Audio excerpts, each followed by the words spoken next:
Đại tỷ đâu, chị đợi em với. Ôi trời, đại tỷ đâu? Chị chạy nhanh quá. Bà đây chịu không nổi rồi. Giang Dĩ Hàn, cái núi trông bé tí này, sao leo lên lại vất vả thế nhỉ? Chị uống nước không? Đại tỷ đâu? Em nghe nói trên núi Tẩy Kiếm này hình như có cấm chế do đại tiên đặt xuống. Càng leo lên cao, áp lực cảm nhận được sẽ càng lớn. Thế sao cậu không nói sớm? Là nơi người có thể leo lên nổi sao? Hay là những người đến bái kiến lão tiên đều mọc cánh bay lên hết?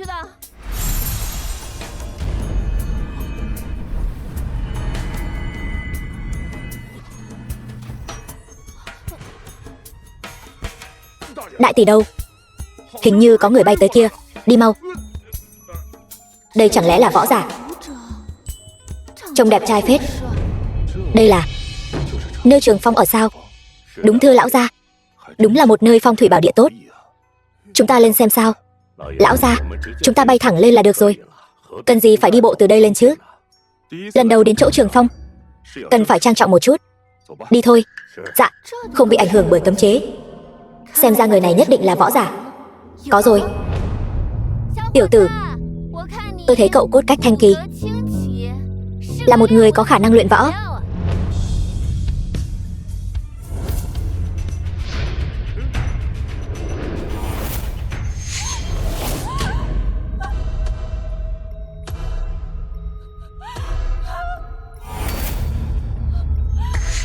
Đại tỷ đâu? Vừa nãy nhìn anh ta, sao lại có cảm giác quen thuộc như vậy? Không sao, đừng hoảng. Cơ hội đang ở ngay trước mắt chúng ta. Cô gái, cô có ý gì? Cậu cũng đến bái kiến lão tiên sao? Chẳng lẽ cậu không biết lão tiên thời gian này sẽ không tiếp khách? Biết. Biết mà còn dám đến nơi này sao? Cô là ai mà dám vô lễ như vậy? Ta đặc biệt đến đây để bái kiến lão Liễu. Không biết cô là ai?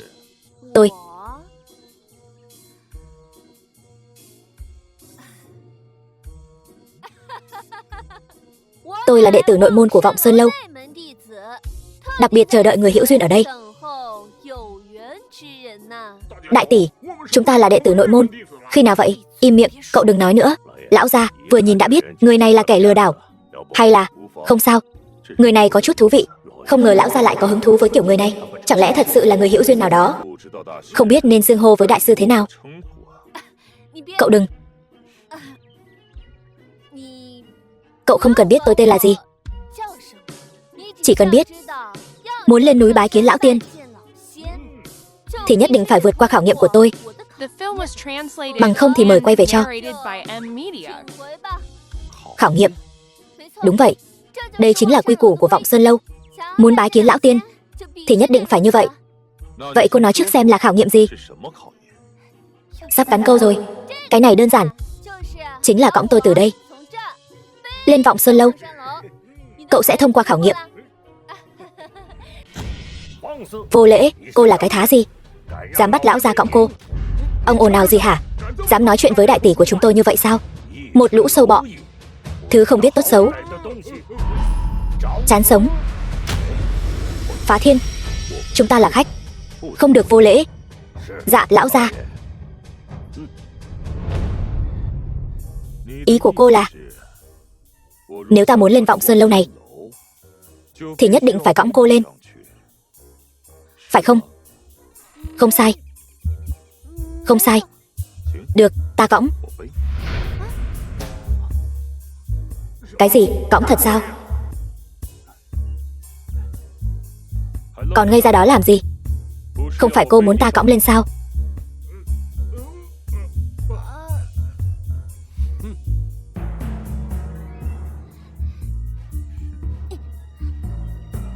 Chuẩn bị xong chưa? Chuẩn bị gì? Đương nhiên là chuẩn bị tâm lý. Chuẩn bị xong rồi. Chúng ta đi thôi. Lên núi.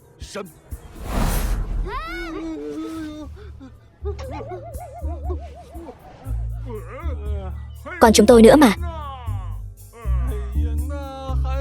Ôi trời, vậy còn chờ gì nữa chứ? Mau đuổi theo, đại tỷ bị người ta dụ đi mất rồi. Đại tỷ chờ tôi với.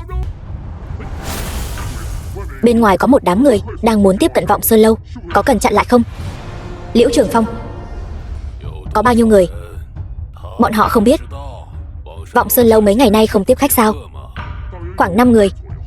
Trong đó có 2 người tốc độ hơi khác thường. Là võ giả sao? Bọn họ trông thế nào?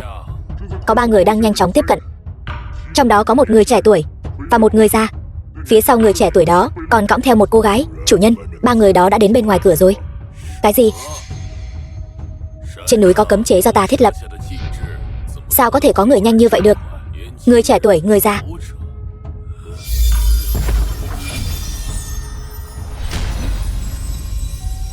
Chẳng lẽ là...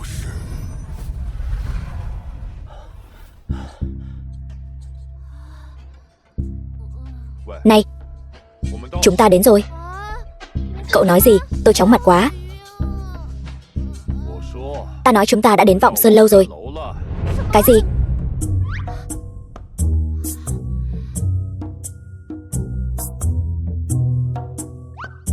Không phải nói trên núi Tẩy Kiếm có cấm chế sao? Sao lại nhanh như vậy được? Từ lúc bắt đầu đến giờ, cảm giác như chỉ mới qua vài hơi thở.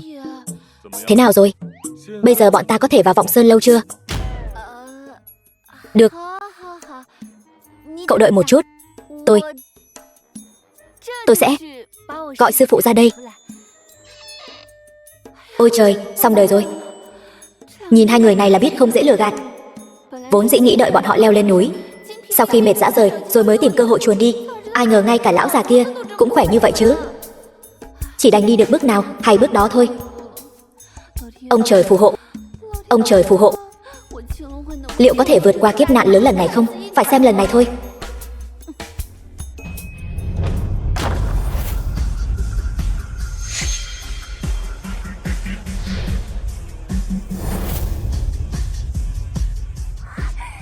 Đây là tiên nhân sao?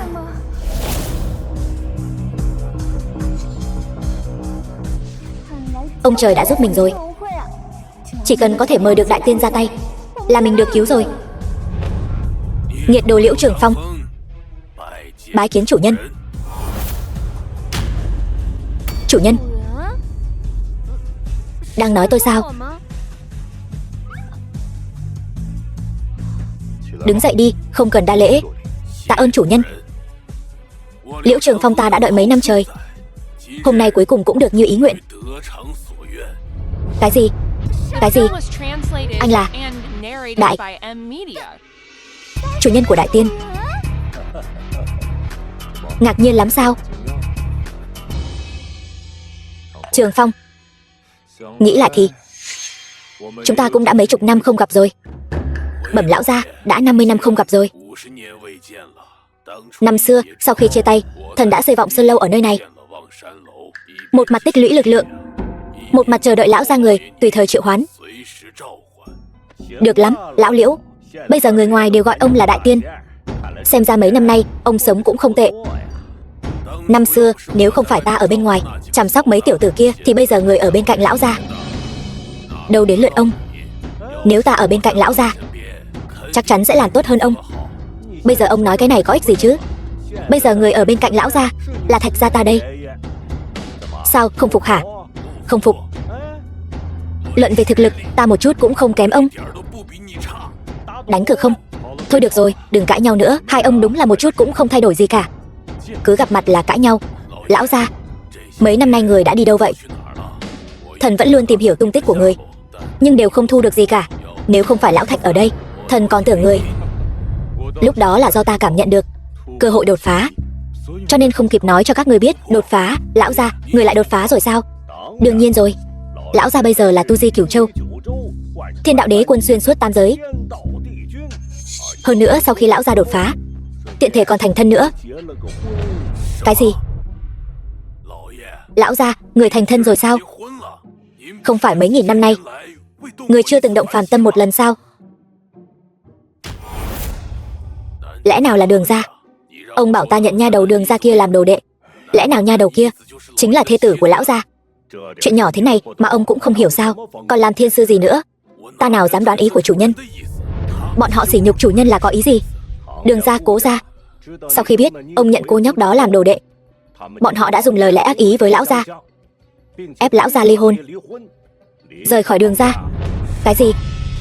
Trên đời này còn có thứ không biết điều như vậy sao? Đúng vậy, lão gia, Đường gia, Cố gia sỉ nhục người như vậy, thần lập tức phái người thông báo xuống, hủy bỏ tư cách bái sư của Đường gia. Không cần. Nếu không phải vì chuyện này, ta vẫn luôn bị lừa dối. Cũng coi như đã nhìn rõ bộ mặt xấu xa của bọn họ. Vậy lão gia, lần này người đến là vì? Đêm dài sắp đến, trận đại kiếp đó sắp đến rồi. Cái gì? Lão gia, ý người là tà thần? Hắn đã hồi sinh sao? Bây giờ vẫn chưa biết rõ, nhưng từ những biến động khác thường gần đây, ta chắc chắn nhân giới sẽ có một trận đại kiếp. Lần này tìm đến ông chính là để báo trước cho ông chuyện này. Với thực lực hiện tại của lão gia chúng ta, cho dù tà thần có đến, hắn cũng không thể làm nên trò trống gì đâu. Không giống đâu. Mấy trăm năm nay, nhân giới tích oán đã lâu, mâu thuẫn liên miên. Nếu lần này tà thần hồi sinh, thực lực nhất định sẽ vượt xa trước đây, e rằng sẽ gây ra đại loạn cho nhân gian. Đến lúc đó, sẽ cung cấp năng lượng dồi dào không ngừng cho hắn. Không dễ giải quyết. Nếu chỉ dựa vào sức lực một mình ta, có thể khó lòng phát hiện kịp thời. Cho nên bây giờ ta muốn ông giúp ta làm một chuyện. Đồ đệ Liễu Trường Phong tích lũy nhiều năm, chính là vì khoảnh khắc này. Lão gia, người có bất kỳ yêu cầu gì, cứ việc phân phó, thần nhất định sẽ dốc hết sức hoàn thành. Ta đã đoán ra, nơi tà thần hồi sinh chính là ở Đại Giang hoặc Đế Đô. Ta muốn thông qua sức mạnh của Vọng Sơn Lâu giúp ta giám sát Đại Giang và Đế Đô mọi lúc, kịp thời báo cáo cho ta. Dạ. Vọng Sơn Lâu luôn sẵn sàng chờ lão gia người sai khiến. Vọng Sơn Lâu cũng nên xuất thế rồi. Mấy đứa nhóc gặp trước đây, bây giờ thế nào rồi? Lão gia, ý người là mấy đứa nhóc 50 năm trước người đã thu nhận sao? Bây giờ nghĩ lại, chúng cũng gần bằng các ông rồi nhỉ? Bẩm lão gia, bọn họ đều đang ở trong kinh. Hơn nữa ai cũng là đại lão một phương, bình thường cũng thường xuyên giữ liên lạc với thần. Đại điển Hạ Sơn lần này, bọn họ cũng đều sẽ cử người đến tham gia. Rất tốt. Xem ra bọn họ bây giờ đều đã thành đạt cả rồi. Ông cũng chuẩn bị kỹ lưỡng một chút đi. 50 năm rồi, ông hiếm có một lần xuất sơn. Đừng trông tồi tàn quá. Phá Thiên, chúng ta đi thôi. Dạ.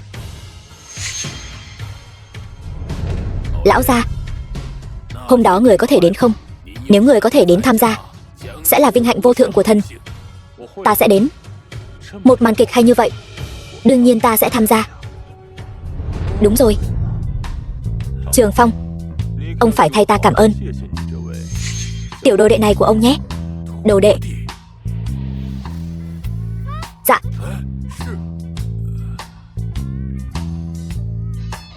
Người tên là gì? Vãn bối Giang Dĩ Hàn. Bái kiến thiên sư. Ngươi không phải người của Vọng Sơn Lâu chúng ta đúng không? Con không phải. Con giả vờ làm đệ tử của Vọng Sơn Lâu, rồi lừa gã đẹp trai vừa nãy cõng con lên núi. Hôm nay con đến đây chủ yếu là muốn mời Liễu trưởng lão cứu giúp Thanh Long hội chúng con. Ta hiểu rồi. Ta hiểu rồi.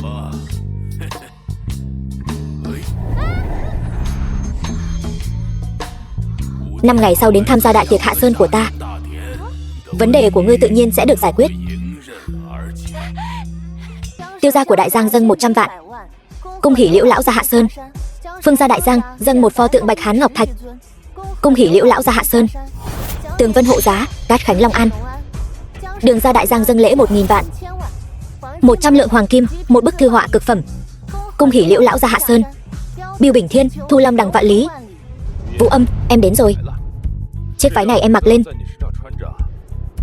thật đẹp. Cố thiếu, chẳng phải là nhờ cậu đã bỏ tâm sức sao? Đúng vậy, cậu đã giúp cho Vũ Âm chúng tôi trở nên thật xinh đẹp lộng lẫy, đều là việc nên làm. Đại điển hôm nay, ngoài Liễu lão gia ra, Vũ Âm cũng là nhân vật chính. Đã là nhân vật chính thì phải cao hơn một bậc so với những người ở đây rồi, đúng không? Cố thiếu thật có lòng, chỉ cần em hiểu tâm ý của anh là được.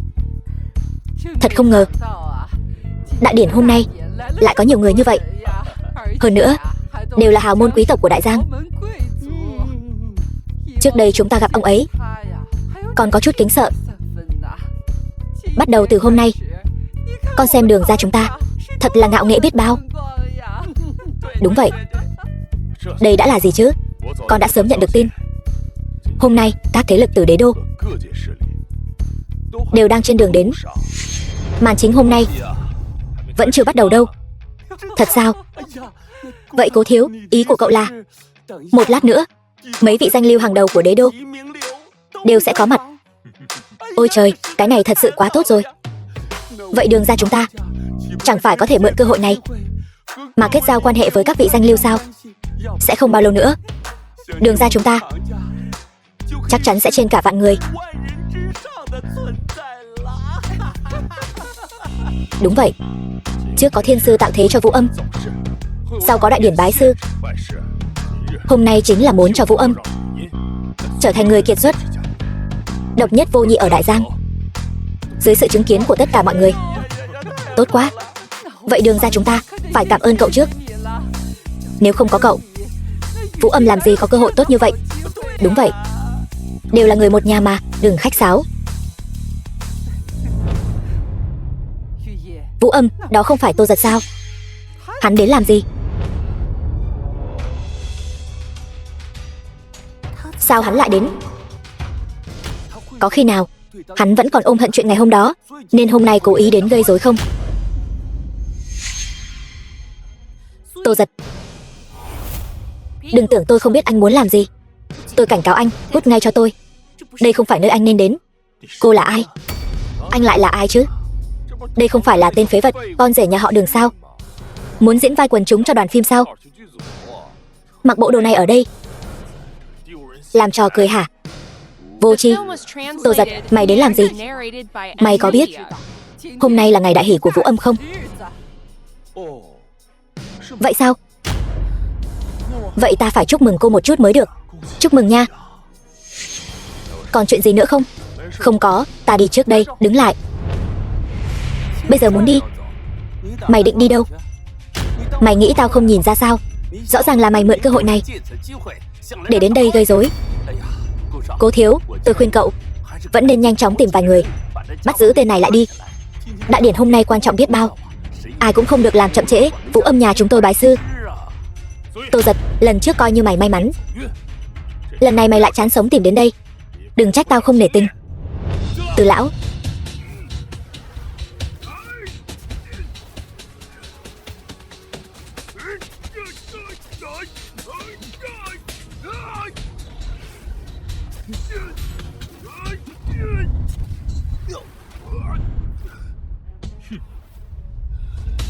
Từ Sơn. Võ giả. Đây là võ giả tao mời từ Ngự Thần Điện đến. Thực lực đã đạt đến cảnh giới tôn giả. Thế nào Tô Giật, nếu sợ rồi thì quỳ xuống cho tao ngay bây giờ, dập đầu hai cái thật to. Có lẽ tao còn có thể tha cho mày một mạng. Điện chủ bây giờ tên là Ngô Tà đúng không? Nếu để hắn biết các người nhận tiền ở đây làm tay sai cho kẻ xấu, hắn sẽ xử lý các người thế nào đây? Người giàu kiếm tiền, người nghèo tiêu tiền. Chuyện của Ngự Thần Điện tôi còn chưa đến lượt. Tên con rể vô dụng, không ai cần như cậu lo. Tiểu tử, khuyên cậu nên biết điều một chút. Đã bị người ta đuổi ra khỏi nhà rồi thì đừng ở đây dây dưa nữa. Đàn ông mà, nên rộng lượng một chút, không phân biệt đúng sai, làm tay sai cho kẻ xấu. Không ngờ trong Ngự Thần Điện lại có loại như các ngươi. Hôm nay ta sẽ thay Ngô Tà dạy dỗ các ngươi một trận nên thân. Chỉ dựa vào đồ vô dụng như cậu cũng dám gọi thẳng tên húy của điện chủ sao? Hôm nay ta sẽ thay hắn dạy dỗ cho ngươi một bài học. Tên nhóc danh không biết trời cao đất dày này.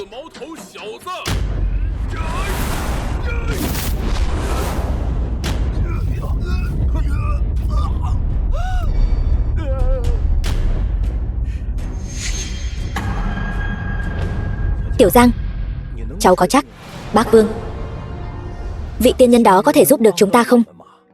Bác Vương, bác cứ yên tâm đi. Đích thân ông ấy nói với cháu, nhất định sẽ giúp được chúng ta. Hai người cứ ở nhà chờ tin tốt của cháu nhé. Tiểu Giang, cháu xem, vất vả cho cháu quá. Rõ ràng là chuyện không liên quan đến cháu, cháu vẫn luôn sẵn lòng giúp hai bác, chạy ngược chạy xuôi. Hai bác đều không sợ thất bại, Cháu có thể bình an vô sự trở về là tốt rồi. Bây giờ bên ngoài có rất nhiều người xấu. Bác Vương yên tâm đi. Mọi người đã tin tưởng cháu như vậy, cháu nhất định sẽ không làm mọi người thất vọng. Lần này đi Đại Giang, cháu tin rằng vấn đề của chúng ta nhất định sẽ có cách giải quyết. Tiểu Giang, Ngô Đại Thẩm, cháu đi đường cẩn thận nhé. Vậy cháu đi trước đây, mọi người cứ chờ tin tốt của cháu nhé. Từ đại nhân, sao có thể chứ, mình là tôn giả cảnh giới cơ mà. Người thường không thể làm mình bị thương được. Nhưng một chiêu của hắn đã đánh mình nội thương. Nhóc con, rốt cuộc cậu là ai? Loại người như ngươi không xứng đáng được biết. Cậu, tôi là người của Ngự Thần Điện đấy. Ngự Thần Điện? Cho dù là điện chủ Ngô Tà của Ngự Thần Điện các ngươi, hôm nay có đến đây cũng chỉ xứng quỳ xuống dập đầu xưng thần với ta. Cậu dám sỉ nhục Ngự Thần Điện của tôi, cậu chán sống rồi.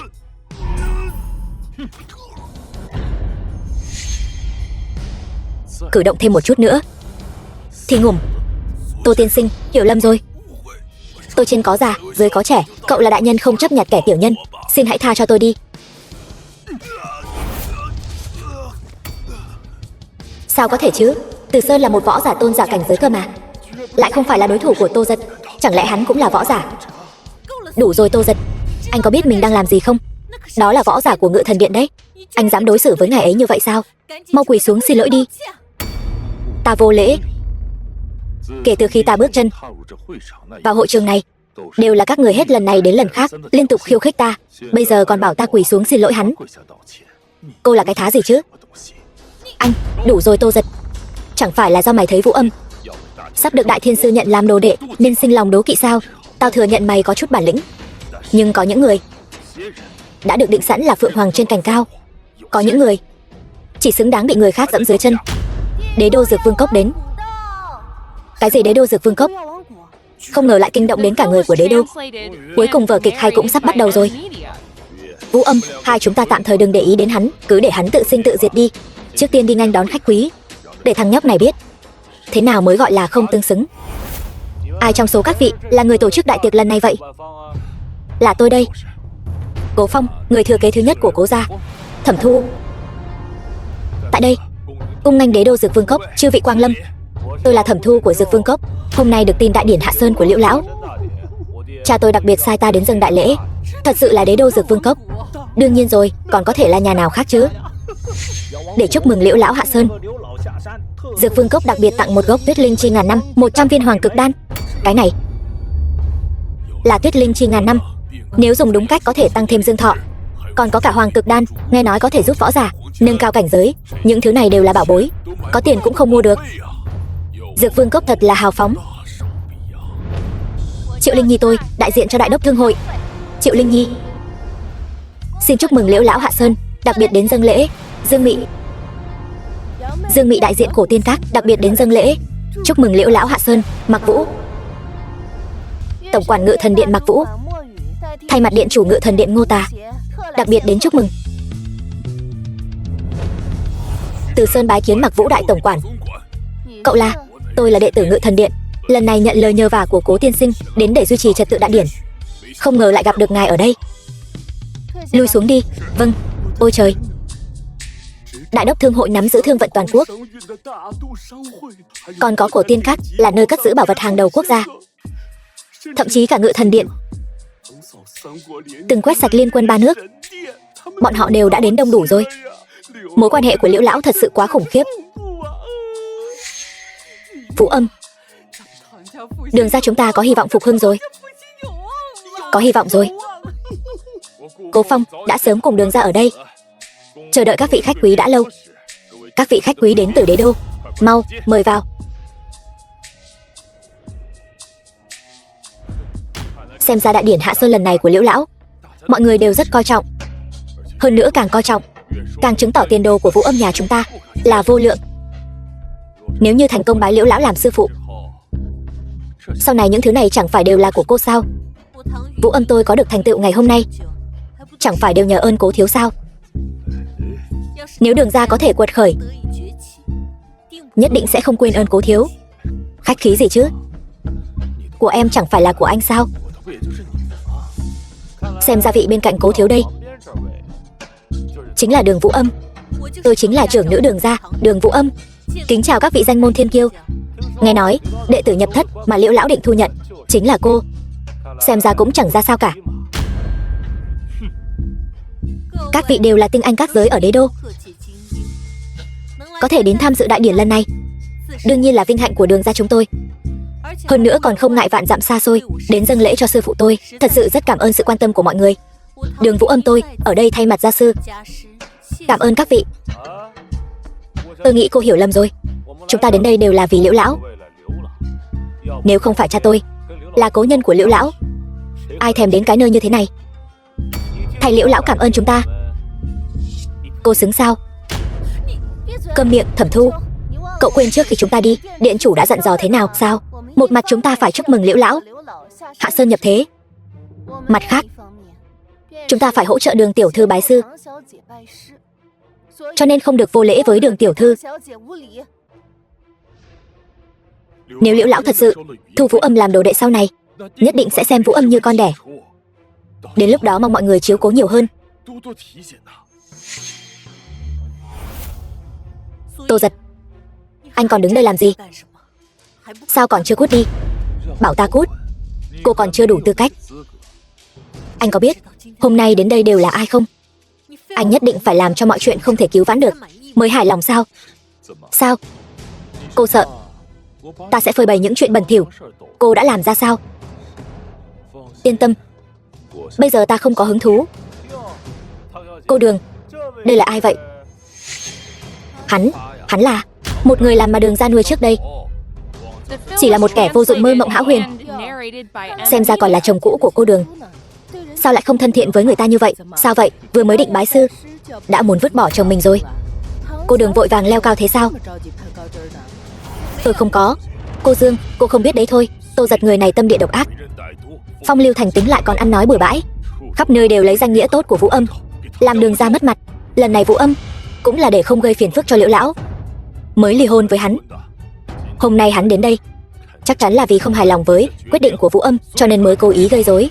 Mong mọi người xem xét kỹ lưỡng. Tiểu ca, mọi người đều nói anh như vậy rồi, anh không muốn giải thích một chút sao? Người trong sạch tự khắc trong sạch, tranh cãi với đám người vô liêm sỉ này thật khiến ta cảm thấy ghê tởm. Tôi ghê tởm? Anh cứ dây dưa không dứt, làm loạn giữa chốn đông người như vậy, chẳng lẽ không khiến người ta ghê tởm sao? Đường Vũ Âm, bộ dạng bây giờ của cô thật khiến ta cảm thấy xa lạ. Đừng nói nhảm với hắn nữa. Vũ Âm, hôm nay hắn đến đây để phá đấy, phải cho hắn biết tay. Người đâu? Đuổi hắn ra ngoài cho tôi, đừng hòng tổn thương chủ nhân của ta.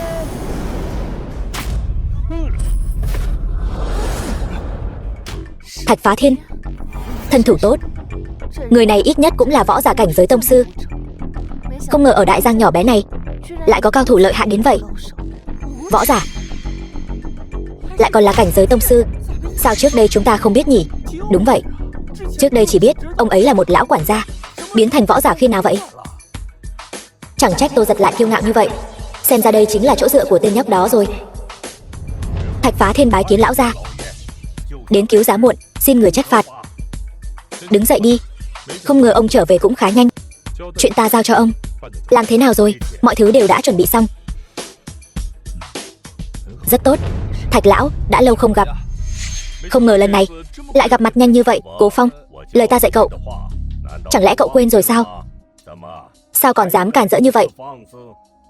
Thạch lão, ông không biết đấy thôi, hôm nay đến tham dự đại điển đều là những đại gia tộc có tiếng tăm, hơn nữa đều phải có thiệp mời mới được vào.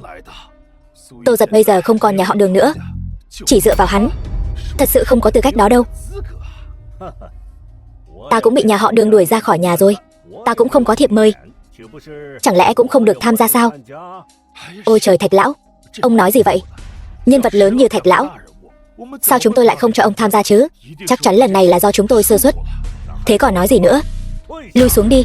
Cái này, Thạch lão, chuyện giữa chúng tôi và ông trước đây đều là hiểu lầm cả.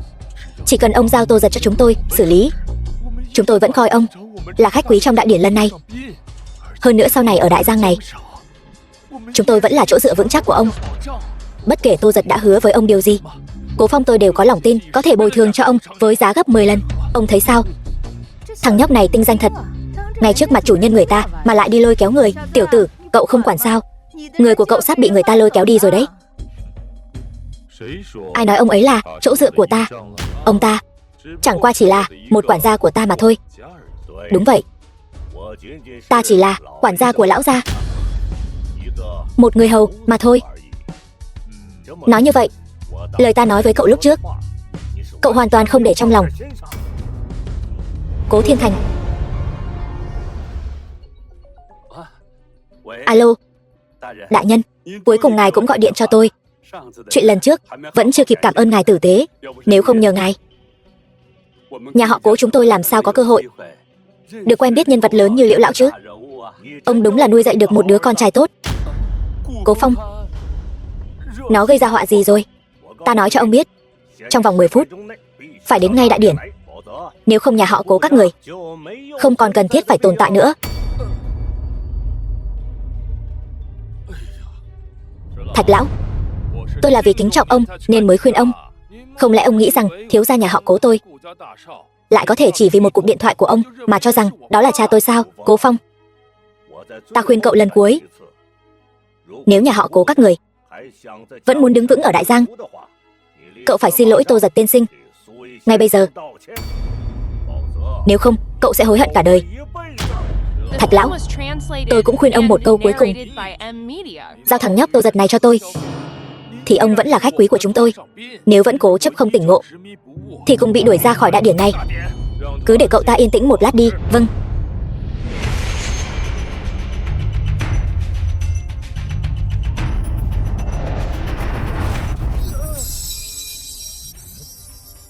Hôm nay là đại điển hạ sơn của Liễu lão, các người không được vô lễ. Thẩm Thạch Phong, các ông nói xem, Liễu lão lần này hạ sơn có thật là ý của lão gia không? Nếu thật sự là lão gia sắp xếp, Triệu Đại Hải, chúng ta không đích thân đi một chuyến, có phải không được tốt lắm không? Ngô Tà, các người quên lúc trước lão gia cho chúng ta giải tán là vì chuyện gì rồi sao? Nếu thật sự là vị lão gia đó chúng ta kéo đến rầm rộ, chỉ tổ làm phiền lão gia thôi. Báo cáo điện chủ, đại điển hạ sơn của Liễu lão ở Đại Giang đã xảy ra chút chuyện. Sao vậy? Tổng quản Mặc Vũ và một lão giả đã đánh nhau, hơn nữa bây giờ đã rơi vào thế hạ phong. Dương Thiên Chân, Mặc Vũ là bán thánh của Ngự Thần Điện, cả nước có được mấy người là đối thủ của cô ấy, huống hồ ông ta còn là một lão già. Bọn họ có phải đi gây rối không? Hiện tại vẫn chưa rõ. Đi cùng lão già còn có một người trẻ tuổi, nghe nói bọn họ chỉ muốn tìm Liễu lão. Người trẻ tuổi sao? Lại còn có lão già lợi hại hơn cả Mặc Vũ. Chẳng lẽ là có ảnh ở đó không? Đúng vậy, chính là lão gia. Thạch lão cũng ở đây. Đã bao nhiêu năm rồi, vị lão gia này cuối cùng cũng xuất thế rồi. Hơn nữa vẫn là dung mạo đó. Mau chóng thông báo cho đám tiểu tử thối kia, nói cho chúng biết tuyệt đối đừng chọc giận vị lão gia này. Vâng.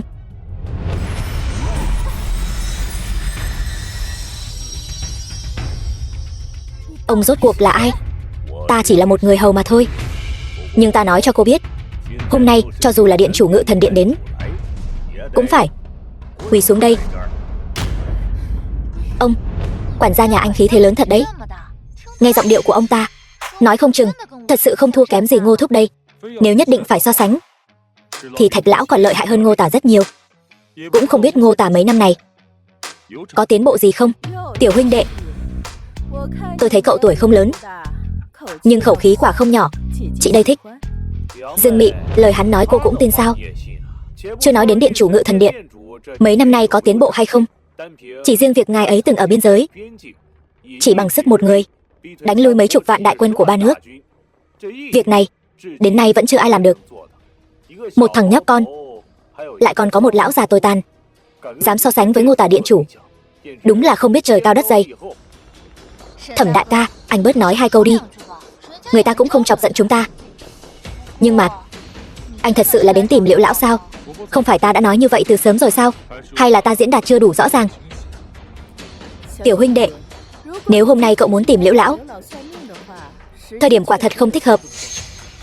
Nếu là ngày thường, người muốn tìm Liễu lão đã tấp nập rồi. Huống hồ hôm nay là đại điển hạ sơn của ông ấy. Bây giờ cậu lại gây náo loạn ở đây. Tôi thấy cậu không những không nhận được chỉ điểm của Liễu lão, ngược lại hậu quả sau này cũng khó mà giải quyết. Tôi thấy chi bằng thế này, cậu bảo quản gia của mình dừng tay lại. Đợi sau khi đại điển hạ sơn của Liễu lão kết thúc rồi, hãy tính tiếp. Thế nào? Lời cô nói hình như cũng không phải không có lý. Dù sao hôm nay là ngày đại hỷ của tiểu tử đó. Gây náo loạn quá cũng không hay. Anh nói gì cơ? Tiểu tử đó, người anh nói không phải là lão Liễu chứ? Phá Thiên có mặt, hôm nay chúng ta là khách, đừng làm mất mặt. Trường Phong. Vâng. Xúc phạm điện chủ Ngự Thần Điện của tôi, hôm nay không ai đi được hết. Là cha em. Anh cũng vậy. Chắc là hỏi về tình hình đại điển của chúng ta. Điện chủ. Là tôi. Cái gì? Chuyện này là sao vậy? Sao mọi người đột nhiên lại đối với Thạch Phá Thiên và Tô Giật thận trọng như vậy? Tôi cũng thắc mắc đây. Bà nói xem, chẳng lẽ lão Thạch, ông ấy là nhân vật lớn nào đó đang ẩn mình? Cái này, Cố Phong, rốt cuộc chuyện này là sao vậy? Vũ Âm, theo anh thấy, lão Thạch này chính là chỗ dựa lớn nhất của Tô Giật. Chi bằng tạm thời nhịn một chút, dù sao hắn cũng chỉ là một quản gia vô dụng. Anh không tin hắn có thể làm được chuyện gì. Muốn lăn lộn trên đời này, quan trọng nhất vẫn là quan hệ. Vậy ý cậu là chúng ta ngồi yên không quản sao?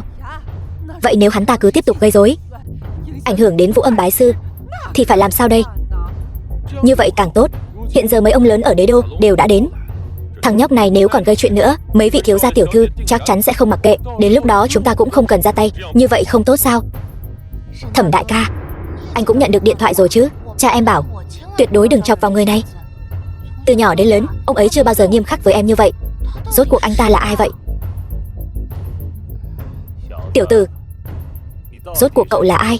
Với lão Liễu, rốt cuộc có quan hệ gì? Ta chỉ là một người bình thường mà thôi. Lão Liễu trước đây cũng coi như là một người hầu của ta. Tô Giật, mày thật to gan, bị dạy dỗ còn không biết kiềm chế, dám ở đây công khai lăng mạ lão Liễu. Tao thấy mày không muốn sống nữa rồi. Tao thấy mày mới là không muốn sống nữa. Các vị thiếu gia tiểu thư, mọi người đều nghe thấy rồi đấy. Chỉ là một tên ở rể bị bỏ rơi, dám trước mặt mọi người lăng mạ lão Liễu, thật sự không coi lão Liễu và mọi người ra gì. Nếu để loại người này ở lại đại điển, chẳng phải là bất kính đối với đại giang, đối với các đế đô lớn của chúng ta sao? Thẩm đại ca, vậy phải làm sao? Chúng ta còn phải quản chuyện này sao? Biết rõ mình không địch lại lão Thạch này, nên muốn mượn chúng ta ra tay. Cố Phong này cũng biết tính toán thật. Cố thiếu gia, đại hội lần này vốn dĩ do Cố gia các người toàn quyền lo liệu, bây giờ làm ra bộ dạng xấu xí như vậy ở trước mặt mọi người, cậu không nên tự kiểm điểm lại bản thân sao? Đúng vậy, từ lúc vào đây cho đến giờ, anh ta cũng chẳng làm gì cả. Ngược lại là anh và nhà họ Đường luôn hung hăng áp bức người khác. Cho dù trước đó có chuyện gì không vui, cũng không cần thiết phải công khai chỉ trích tại đại điển chứ. Hơn nữa bây giờ lại đứng đó không nói một lời nào. Không lẽ là muốn lợi dụng chúng tôi? Tâm cơ của Đường tiểu thư thật khiến người ta không thể không đề phòng. Các vị nói đùa rồi. Là tôi đã làm mất mặt sư phụ, khiến mọi người vì chuyện của tôi mà cảm thấy không vui. Tôi xin lỗi mọi người. Vũ Âm, Cố Phong. Cha, sao cha lại đến? Nếu tao còn không đến, cái mặt da này của tao sẽ bị mày làm mất hết. Xin hỏi vị nào là Thạch Phá Thiên? Thạch đại nhân. Là ta. Thạch đại nhân, tôi đến muộn rồi. Thật sự xin lỗi ngài. Thằng con nghịch tử đã gây phiền phức cho ngài, xin ngài rộng lòng tha thứ. Vũ Âm, chuyện này là sao vậy? Cha của Cố Phong sao lại quỳ xuống trước Thạch Phá Thiên vậy? Con cũng không biết nữa. Ôi trời, xong rồi. Tôi thật không ngờ lão già họ Thạch lại lợi hại như vậy. Hai người nói xem, thằng nhóc họ Tô kia có trả thù chúng ta không? Cha, con làm sai gì chứ? Mày im miệng cho tao. Cha, mày có biết vị đại nhân trước mặt này là ai không? Nếu không có vị đại nhân này, nhà họ Cố chúng ta căn bản không có cơ hội chủ trì đại điển lần này. Cha, con căn bản không hề bất kính với Thạch lão. Tất cả là vì tên phế vật Tô Giật này. Hắn cứ bám lấy Vũ Âm không buông, còn ảo tưởng muốn phá hoại đại điển lần này. Nếu không, con cũng sẽ không xung đột với Thạch lão. Mắt nào của cậu? Thấy bọn ta gây rối. Bây giờ không gây rối không có nghĩa là lát nữa sẽ không gây rối. Chẳng lẽ tao phải đợi đến khi lão Liễu đến rồi mới nhìn mày gây rối sao? Còn có Thạch lão, ông có thân thủ như vậy, vốn dĩ nên là một phương cự phách. Sao ông lại làm hạ nhân cho cái tên phế vật này? Chỉ cần ông đồng ý hợp tác với chúng tôi, sau này cả Đại Giang chúng tôi đều sẽ tôn trọng ông. Anh ta còn tự tin thật đấy. Cố Thiên Thành, đây là thằng con trai tốt mà ông dạy dỗ đây sao? Chẳng hiểu chút lễ nghĩa nào cả. Thạch đại nhân, tất cả là do bình thường tôi dạy con không đúng cách nên mới mạo phạm đến ngài. Tôi sẽ cùng thằng con nghịch tử này tạ tội với đại nhân. Xin đại nhân tùy ý xử lý. Thạch lão, tất cả là do tôi có mắt không tròng đã mạo phạm đến ngài. Nhưng tất cả những chuyện này đều là vì Tô Giật cái tên phế vật này. Nếu không phải vì hắn, tôi làm sao có thể mạo phạm đến ngài chứ? Nếu ngài muốn xử lý nhà họ Cố chúng tôi, vẫn mong ngài đối với Tô Giật minh xét. Cố Phong, cậu vẫn chưa hiểu rõ chuyện này sao? Người bảo nhà họ Cố các người tổ chức đại điển không phải ta, mà là Tô Giật, lão gia nhà ta. Chuyện này không thể nào. Ta đã nói với các người rồi, ta chỉ là một quản gia, một người hầu mà thôi. Ngài không phải quản gia nhà họ Đường sao? Ta ở nhà họ Đường, đó là vì lão gia ở nhà họ Đường. Lão gia ở đâu thì ta ở đó. Chuyện này sao lại thế được? Không thể nào. Ông ta thật sự là người hầu của tên này sao? Vậy những điều anh ta nói trước đó, Liễu lão là người hầu của anh ta, chắc không phải cũng là thật chứ? Liễu lão xuống núi rồi.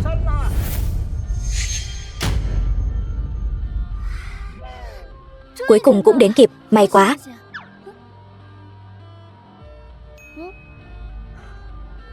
Tốt quá rồi cha. Liễu lão cuối cùng cũng xuống núi rồi. Cuối cùng cũng có người đứng ra đòi công bằng cho chúng ta rồi. Kính mừng Liễu lão xuất sơn. Chúc mừng Liễu lão vạn phúc như sơn, long đằng nhập hải. Anh không muốn sống nữa sao? Gặp Liễu lão mà không quỳ xuống, thật sự coi ngài ấy là người hầu của anh hả? Tiểu tử này lại không biết điều đến mức này, đúng là chán sống. Xem ra lần này chúng ta không cần ra tay. Hôm nay ngày tốt của mày đến hồi kết rồi. Chờ xuống Diêm Vương đi.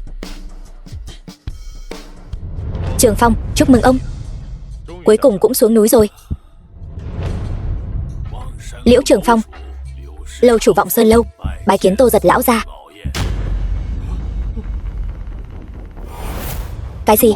Sao lại thế này? Hắn chỉ là một tên ở rể vô dụng, sao lại có thể? Dương Mị, em không nhìn nhầm đấy chứ? Không ngờ Liễu lão lại quỳ xuống trước mặt anh ta. Sao có thể chứ? Tiểu tử này dựa vào cái gì mà kiêu ngạo thế? Xem ra cậu ta không đơn giản như chúng ta nghĩ. Biết ngay mà, mình sẽ không nhìn nhầm người. Không thể nào. Liễu lão, hắn chỉ là một tên phế vật thôi, ngài đừng tin hắn. Hỗn xược. Liễu mỗ tuy đã già, nhưng còn chưa đến mức như nhà họ Cố các ngươi, đến cả chủ nhân của mình cũng không nhận ra. Cái gì? Chủ nhân, có biết nhà họ Cố các ngươi dựa vào cái gì mà có thể đứng vững ở Đại Giang không? Liễu lão, nếu không phải năm đó ngài đã chỉ điểm cho nhà họ Cố, thì nhà họ Cố chúng tôi đâu có được thành tựu như ngày hôm nay. Trong lòng chúng tôi, ngài chính là cha mẹ tái sinh của nhà họ Cố. Các ngươi dám công khai lăng mạ, sỉ nhục Tô Giật lão gia. Hôm nay ta nói cho các ngươi biết, ngài ấy là chủ nhân của Liễu Trường Phong. Sao lại thế được? Hóa ra hắn thật sự không lừa mình. Tiểu tử hỗn láo này, mày đã đắc tội với Tô tiên sinh như thế nào? Tao bảo mày đến chủ trì đại điển, tao có bảo mày đến để đắc tội với người ta không? Làm mất hết mặt mũi của nhà họ Cố chúng ta rồi. Cha nghe con nói, con thật sự không biết. Con vốn tưởng rằng hắn chỉ là một tên phế vật của nhà họ Đường thôi. Chỉ sợ hắn làm chậm trễ đại điển Liễu lão hạ sơn, ảnh hưởng đến việc vũ âm bái sư. Cậu không nói thì ta quên mất. Trường Phong, hôm nay không phải chỉ là đại điển hạ sơn của ông, mà còn là lễ thu nhận đệ tử đúng không? Thưa lão gia, hôm nay quả thực sẽ nhận một đồ đệ. Vậy còn ngây ra đó làm gì? Hai chúng ta hôm nay đến đây chỉ là để xem náo nhiệt mà thôi. Tiếp tục đi chứ. Tiếp tục. Tôi không nghe nhầm đấy chứ? Hắn nói là để vũ âm tiếp tục bái sư sao? Đúng vậy, chắc hẳn là ý này rồi. Thấy chưa, tôi nói đúng mà. Tô Giật này vẫn không quên được vũ âm. Đúng đó, nghĩ lại lúc trước, chúng ta đã nhìn nhầm rồi. Đúng vậy, ai mà biết hắn và Liễu lão lại còn có quan hệ này nữa chứ. Vẫn còn cơ hội. Đúng vậy, Vũ Âm, đúng là trời phù hộ Đường gia ta. Tô Giật bảo con tiếp tục bái sư. Cậu ta có ý gì chứ? Chẳng phải muốn lấy lòng con sao? Chờ sau khi buổi bái sư này kết thúc, con trước tiên hãy xin lỗi cậu ta, rồi sau đó an ủi cậu ta thật tốt. Đàn ông mà, cho cậu ta chút lợi lộc, cậu ta sẽ ngoan ngoãn nghe lời thôi. Xin chân thành cảm ơn các vị đã dành thời gian đến tham dự đại điển hạ sơn của lão già này. Ta tin rằng các vị đều biết, đại điển lần này không chỉ là đại điển hạ sơn của ta, đồng thời cũng là đại điển bái sư nhận đồ đệ. Đồ đệ này không chỉ là đệ tử khai sơn, mà còn là đệ tử cuối cùng của ta. Tiểu tử này chẳng lẽ là một tên yêu đương mù quáng? Người phụ nữ này của Đường gia liên thủ với Cố gia, ức hiếp hắn đến mức này rồi, hắn còn có thể để cô ta bái sư sao? Nói không chừng người ta thích làm kẻ bợ đỡ đấy. Thật đáng tiếc. Sao tôi lại không biết Đại Giang còn có nhân vật như vậy chứ? Thật đúng là tiền chảy vào túi người nhà trước mà. Tiếp theo ta xin tuyên bố, người sắp trở thành đệ tử duy nhất của ta và người có tư cách kế thừa Vọng Sơn Lâu chính là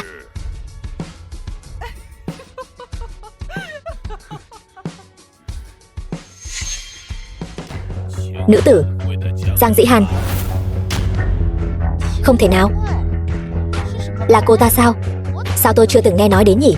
Là thế lực mới nổi ở Đại Giang sao? Thẩm đại ca có nghe nói qua không? Không. Đế đô cũng chưa từng nghe nói có người này. Tô Giật, anh có ý gì? Ta có ý gì? Cô có tư cách chất vấn ta sao? Tôi quyết định này không liên quan gì đến Tô tiên sinh. Tất cả những điều này đều là do mệnh trời định đoạt. Mệnh trời định đoạt gì chứ? Tôi chỉ tin rằng tư cách bái sư này thuộc về Đường gia chúng tôi, thuộc về con gái tôi, Đường Vũ Âm. Vô lễ, Đường gia các ngươi giỏi lắm. Thật sự coi lời nói của Liễu Trường Phong ta là gió thoảng bên tai sao? Chỉ với tội các ngươi sỉ nhục chủ nhân của ta đây, Đại Giang đã sớm không còn chỗ dung thân cho các ngươi nữa rồi. Còn muốn bái ta làm sư phụ sao? Đúng là si tâm vọng tưởng. Sao có thể? Nay ban ra cáo thị, tất cả đệ tử Vọng Sơn Lâu của ta đều sẽ lấy Giang tiểu thư làm tôn chủ. Tất cả nhân mạch và tài nguyên của Liễu Trường Phong ta cũng sẽ dốc hết tất cả vì Giang tiểu thư. Còn đứng ngây ra đó làm gì? Mau đến bái sư đi. Tôi chưa kịp chuẩn bị lễ bái sư. Ngay cả lễ bái sư cũng chưa chuẩn bị, căn bản không xứng có tư cách bái Liễu lão làm sư phụ. Liễu lão, ngài vẫn nên nhận Vũ Âm làm đồ đệ. Cô ấy đã chuẩn bị cho ngài món quà bái sư trị giá hàng chục triệu. Không sao, ta đã chuẩn bị rồi. Đây chính là lễ bái sư của cô ấy. Tử Cực Thần Tuyền. Cái gì mà Tử Cực Thần Tuyền? Chẳng qua chỉ là một chai nước lọc vớ vẩn, còn giả vờ gì không biết. Chỉ dựa vào chai nước này của cậu có thể so với món quà bái sư hàng chục triệu của Đường gia chúng tôi sao? Còn cái người họ Giang kia nữa, cô ta căn bản không xứng làm đồ đệ của Liễu lão. Con bé có xứng đáng trở thành đồ đệ của ta hay không là do ta quyết định. Còn chưa tới lượt một Đường gia nhỏ bé làm chủ. Lão gia, cái này, đây là đồ đệ của ông đưa cho ông cứ yên tâm đi.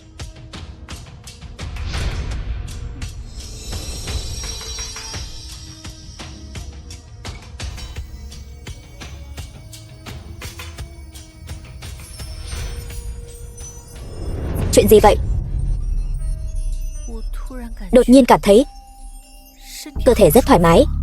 Đúng vậy, cứ như có thứ gì đó thấm vào khắp cơ thể, cảm thấy cả người đều rất thư thái. Eo của tôi cũng không còn đau nữa. Thẩm đại ca, đây là cái gì vậy? Cảm giác thật sảng khoái. Là chai nước đó. Nước thần. Tuyệt đối là nước thần. Rất tốt. Món quà của con ta rất thích. Bây giờ còn ai có ý kiến gì về việc ta nhận con bé làm đồ đệ không?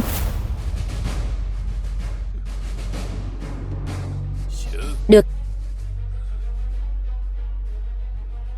Từ nay về sau, Con chính là đồ đệ của Liễu Trường Phong ta.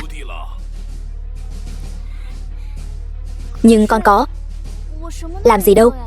Còn nữa, Tô Giật, tại sao anh lại giúp tôi? Tất cả đều là do số mệnh an bài. Liễu lão đã lên tiếng rồi, sao còn chưa mau đi hành lễ? Kính lại sư tôn, đệ tử Giang Dĩ Hàn hôm nay xin được bái kiến sư tôn, nhất định sẽ kính cẩn tuân theo lời dạy của sư tôn. Tốt lắm, tốt lắm.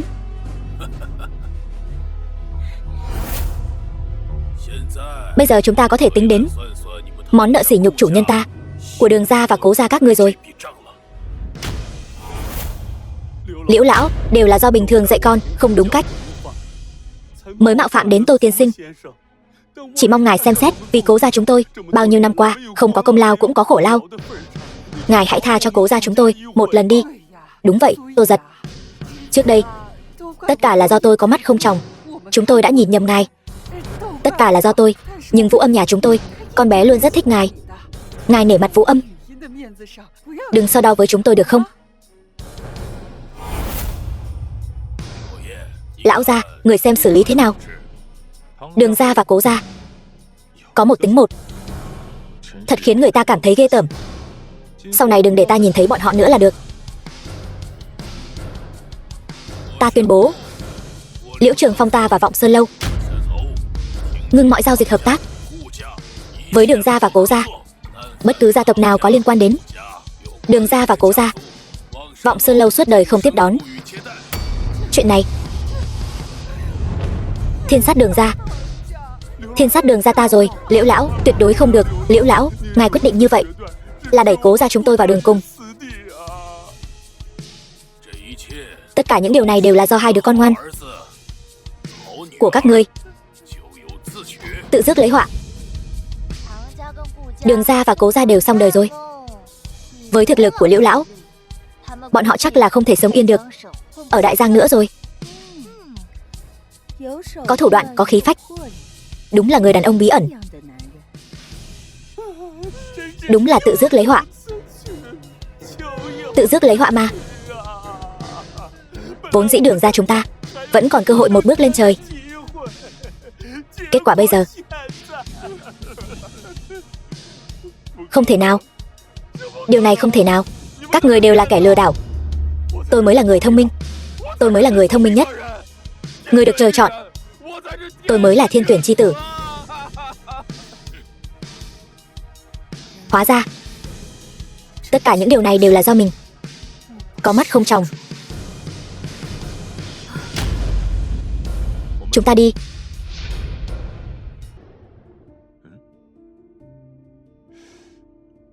Trấn quốc thoáng cái đã gần 100 năm rồi. Lão gia, ngài chẳng thay đổi chút nào cả. Triệu Trấn quốc, ông chồng cũng vậy. Ta không nhận nổi đâu. Đời này mà sống được 100 tuổi, ta đã cảm thấy tâm mãn ý túc rồi. Nếu không phải lần này Trường Phong xuống núi, ta còn tưởng ngài đã ngủm rồi. Sao, muốn ta ngủm đến thế hả? Dù ta không muốn, e rằng cũng có người muốn. Đã có người âm thầm điều tra ngài, đã phát hiện ra bí mật trường sinh của ngài rồi. Vậy sao? Ngài không tò mò chút nào sao? Không sao cả. Ta đã sống lâu như vậy rồi, sớm đã liệu trước sẽ có ngày này. Chỉ cần bọn họ có bản lĩnh, cứ việc đến lấy. Ngài vẫn tự cho mình là đúng như xưa. Ta biết ta cũng không giúp được gì cho ngài. Cái này cứ coi như là việc cuối cùng ta làm cho tình huynh đệ chúng ta. Cuối cùng? Ý gì vậy? Ta đi theo ngài lâu như vậy, ít nhất cũng có thể biết thiên mệnh rồi. Ngày tháng còn lại của ta cũng không nhiều nữa. Sao lại thế? Ta giúp ông. Ý của ngài ta hiểu, nhưng ngài hẳn phải rõ hơn ta. Trường sinh này đối với chúng ta mà nói càng giống như một lời nguyền rủa. Đời này ta có thể quen biết ngài, đã cảm thấy rất may mắn, rất mãn nguyện rồi. Tôi đến rồi đây.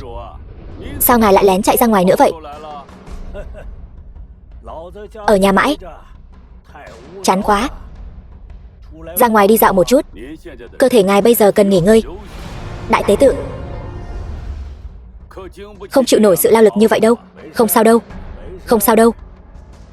Xin hỏi vị này là? Ta tên Tô Giật, người bạn cũ của gia chủ. Thì ra là vậy.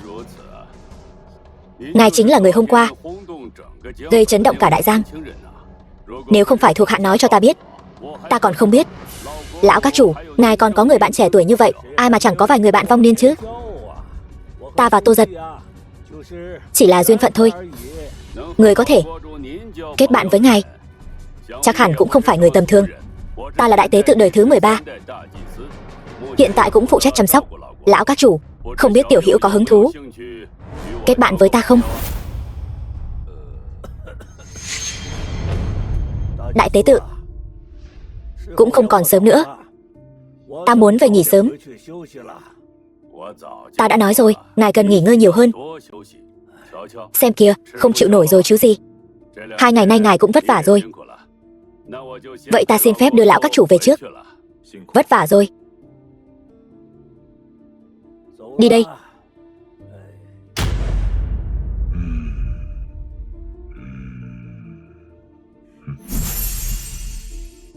Lão gia, người vừa gặp lúc nãy không đơn giản đâu. Đúng là không đơn giản. Lòng tham viết hết lên mặt rồi. Lão gia, Trấn Quốc tuy ở bên cạnh ngài không lâu, nhưng dưới ảnh hưởng của ngài, tuổi thọ của ông ấy nhất định sẽ dài hơn người thường. Vừa nãy thần nhìn kỹ rồi, sắc mặt ông ấy không tốt. Có phải bị ngoại lực can thiệp không? Xem ra đã bị người khác phát hiện rồi. Có cần chúng ta ra tay không? Không cần. Đây cũng là ý của Trấn Quốc. Được.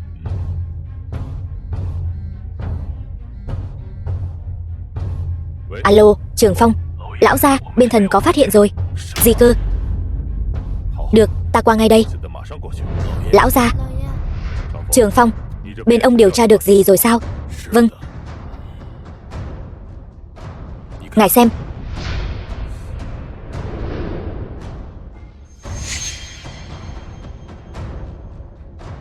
Đây là tin tức người cung cấp tin từ đế đô gửi đến. Những người trong ảnh đều ngủm rất thảm. Hơn nữa tình trạng này đã xuất hiện rất lâu rồi. Lại là đế đô. Bọn người này thủ đoạn cực kỳ tàn ác. Lẽ nào không có ai quản lý sao? Vì thi thể lần nào cũng xuất hiện ở cùng một chỗ. Chuyện này hình như bị cố ý che đậy. Tin tức không hề lan truyền ra ngoài. Ở đâu? Ở phố đầu cổ Thiên Phủ tại đế đô. Phố đầu cổ, đó không phải là nơi cổ tiên các tọa lạc sao? Lão gia, lẽ nào thật sự liên quan đến Dương Thiên Chân? Bất kể có liên quan hay không, đã đến lúc phải đi một chuyến rồi. Lão gia, ngài định đi đâu? Bây giờ tất cả manh mối đều chỉ về phía đế đô. Đã đến lúc phải đi một chuyến rồi. Lão gia, chuyện này cứ để thần và Trường Phong đi là được rồi. Ngài không cần phải đi đâu. Chuyện gì nên đến, cuối cùng cũng không tránh được. Nếu sự ra đi của những người này thật sự liên quan đến tà thần, thì sự ra đi của họ đều là vì ta. Vậy chuyện này nhất định phải do ta xử lý. Ta nhớ cô cũng từ đế đô đến. Đúng vậy. Vậy lần này việc đi đế đô sẽ do cô sắp xếp. Cái này không hay lắm. Sao? Không muốn hả? Không phải. Tiểu Hàn, con có biết giúp lão gia làm việc là phúc khí lớn đến nhường nào không? Còn không mau đồng ý đi. Được thôi, chỉ cần ngài đừng hối hận là được. Sư phụ, Tô tiên sinh, chúng con đã chuẩn bị xong hết rồi, có thể xuất phát bất cứ lúc nào. Đi xe qua đó sao? Đương nhiên rồi, xe tôi đã chuẩn bị xong rồi. Ngay đằng kia kìa. Đây là chiếc xe mà con tìm sao? Phải đó, đây là chiếc xe sang trọng nhất của chúng con đấy. Con đặc biệt lái đến đây đấy. Liễu lão, ta thật sự được mở mang tầm mắt rồi. Đệ tử của ông lái loại xe này sao? Thật đúng là trò cười cho thiên hạ. Lão gia, hay là thần về lấy xe đến đây? Chiếc xe này không cần. Thú vị thật. Chuyện này, mau lên xe đi. Lão gia, ngài ngồi đi, để thần lái cho.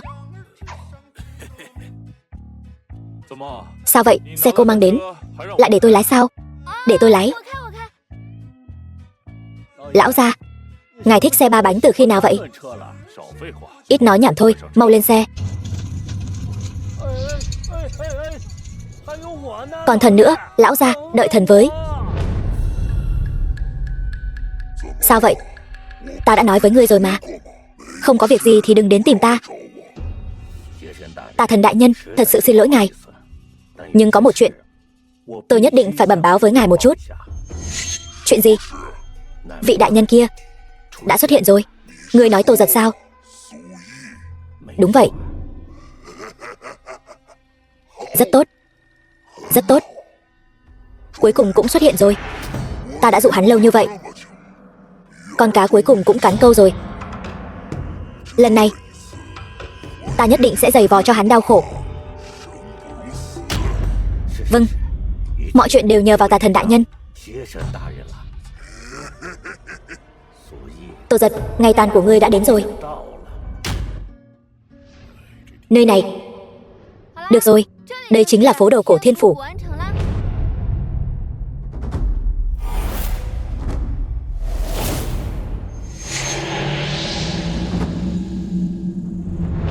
Đúng là ở đây rồi. Lão gia, ngài nói đại kiếp đó xuất hiện ở đây sao? Không phải, ta chỉ là cảm nhận được khí tức còn sót lại của hắn ở đây. Xem ra đại kiếp đó quả thật đã hiện thân ở đây rồi. Chỉ là không biết hắn đến đây rốt cuộc là vì cái gì.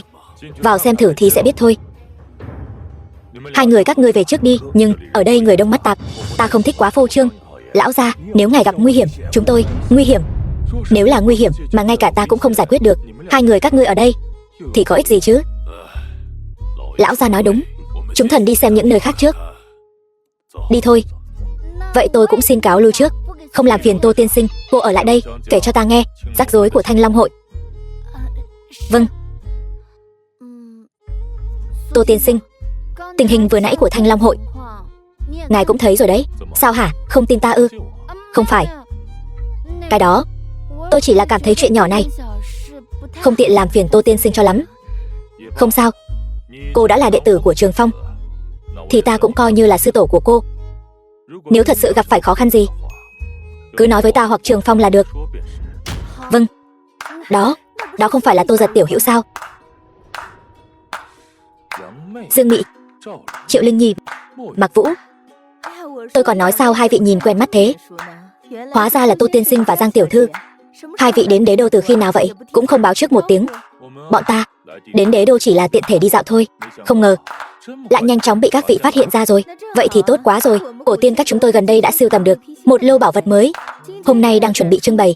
Không biết Tô tiên sinh có thời gian không? Nể mặt ghé xem một chút. Nếu Dương tiểu thư đã nhiệt tình mời như vậy, vậy bọn ta sẽ đi xem thử.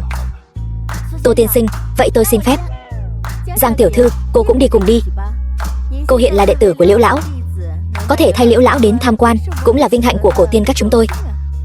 Được, vậy tôi cung kính không bằng tuân lệnh. Được, đi thôi. Vậy cô cứ bận việc, hai chúng tôi đi trước đây. Được, tạm biệt. Đây đều là những chân phẩm chúng tôi khai quật được gần đây. Cái có niên đại lâu nhất, có thể truy ngược về thời Bắc Tống. Mỗi một món đồ mang đến bây giờ đều là tuyệt thế chân phẩm. Sao những thứ này nhìn lại quen mắt đến vậy?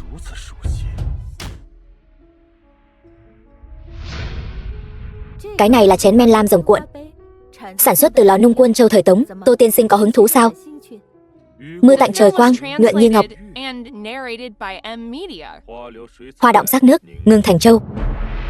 Ta nhớ đây hẳn là ngự dụng phẩm, được các đời quân vương sử dụng từ thời Tống Huy Tông 1300 năm trước phải không? Tô tiên sinh thật uyên bác. Đúng vậy, đây chính là thứ khi xưa chỉ cho phép hoàng gia ngự dùng, không cho phép dân gian cất giữ riêng. Cũng là chiếc chén men lam rồng cuộn duy nhất, tuyệt vô cận hữu hiện nay trên thị trường. xứng đáng là quốc bảo. Cũng chỉ là một chiếc chén trông hơi đẹp một chút mà thôi. Hơn nữa trên đời cũng không chỉ có một chiếc này. Nực cười. Chỉ là một chiếc chén trông đẹp một chút mà thôi. Tạ Phi,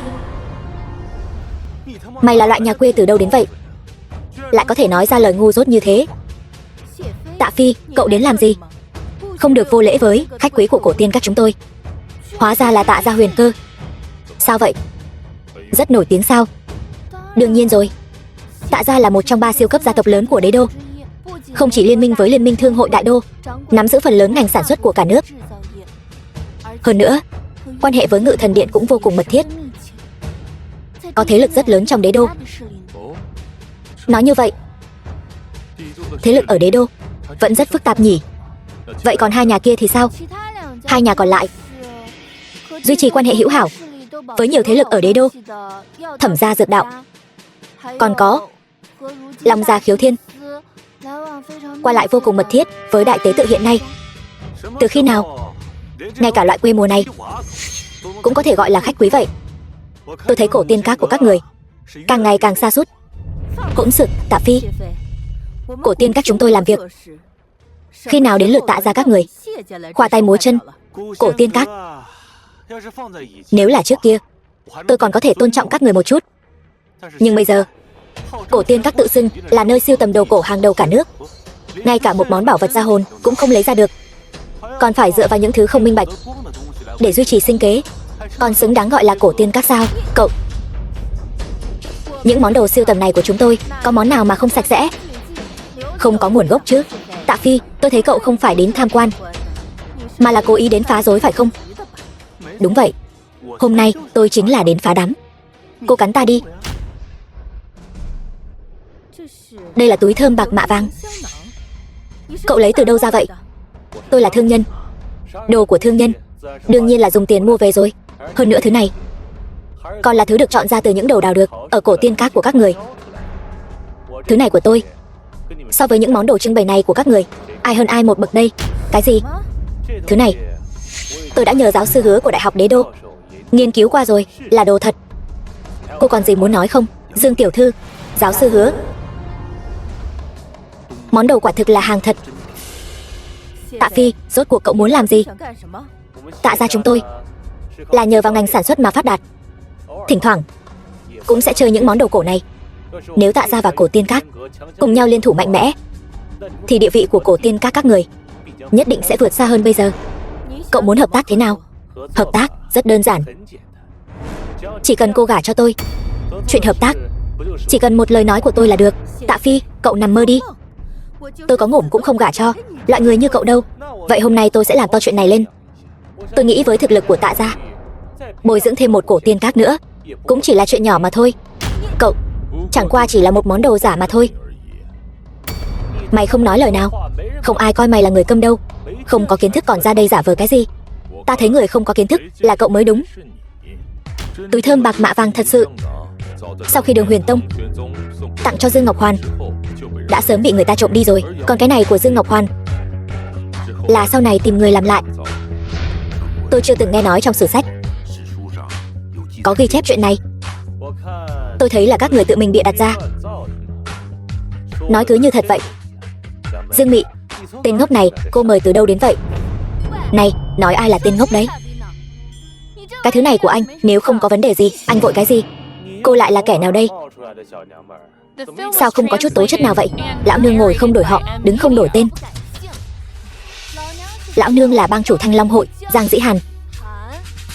Thời đại nào rồi mà còn chơi cái trò kéo bè kéo cánh đó nữa? Tôi thấy ngươi là cô của cái bang đúng không? Cái xe 3 bánh ở cửa là của ai vậy? Mau rời đi, chắn đường rồi. Là của tôi. Cô ta đúng là ăn mày thật. Dương Mị, cô tìm người ở đâu ra vậy?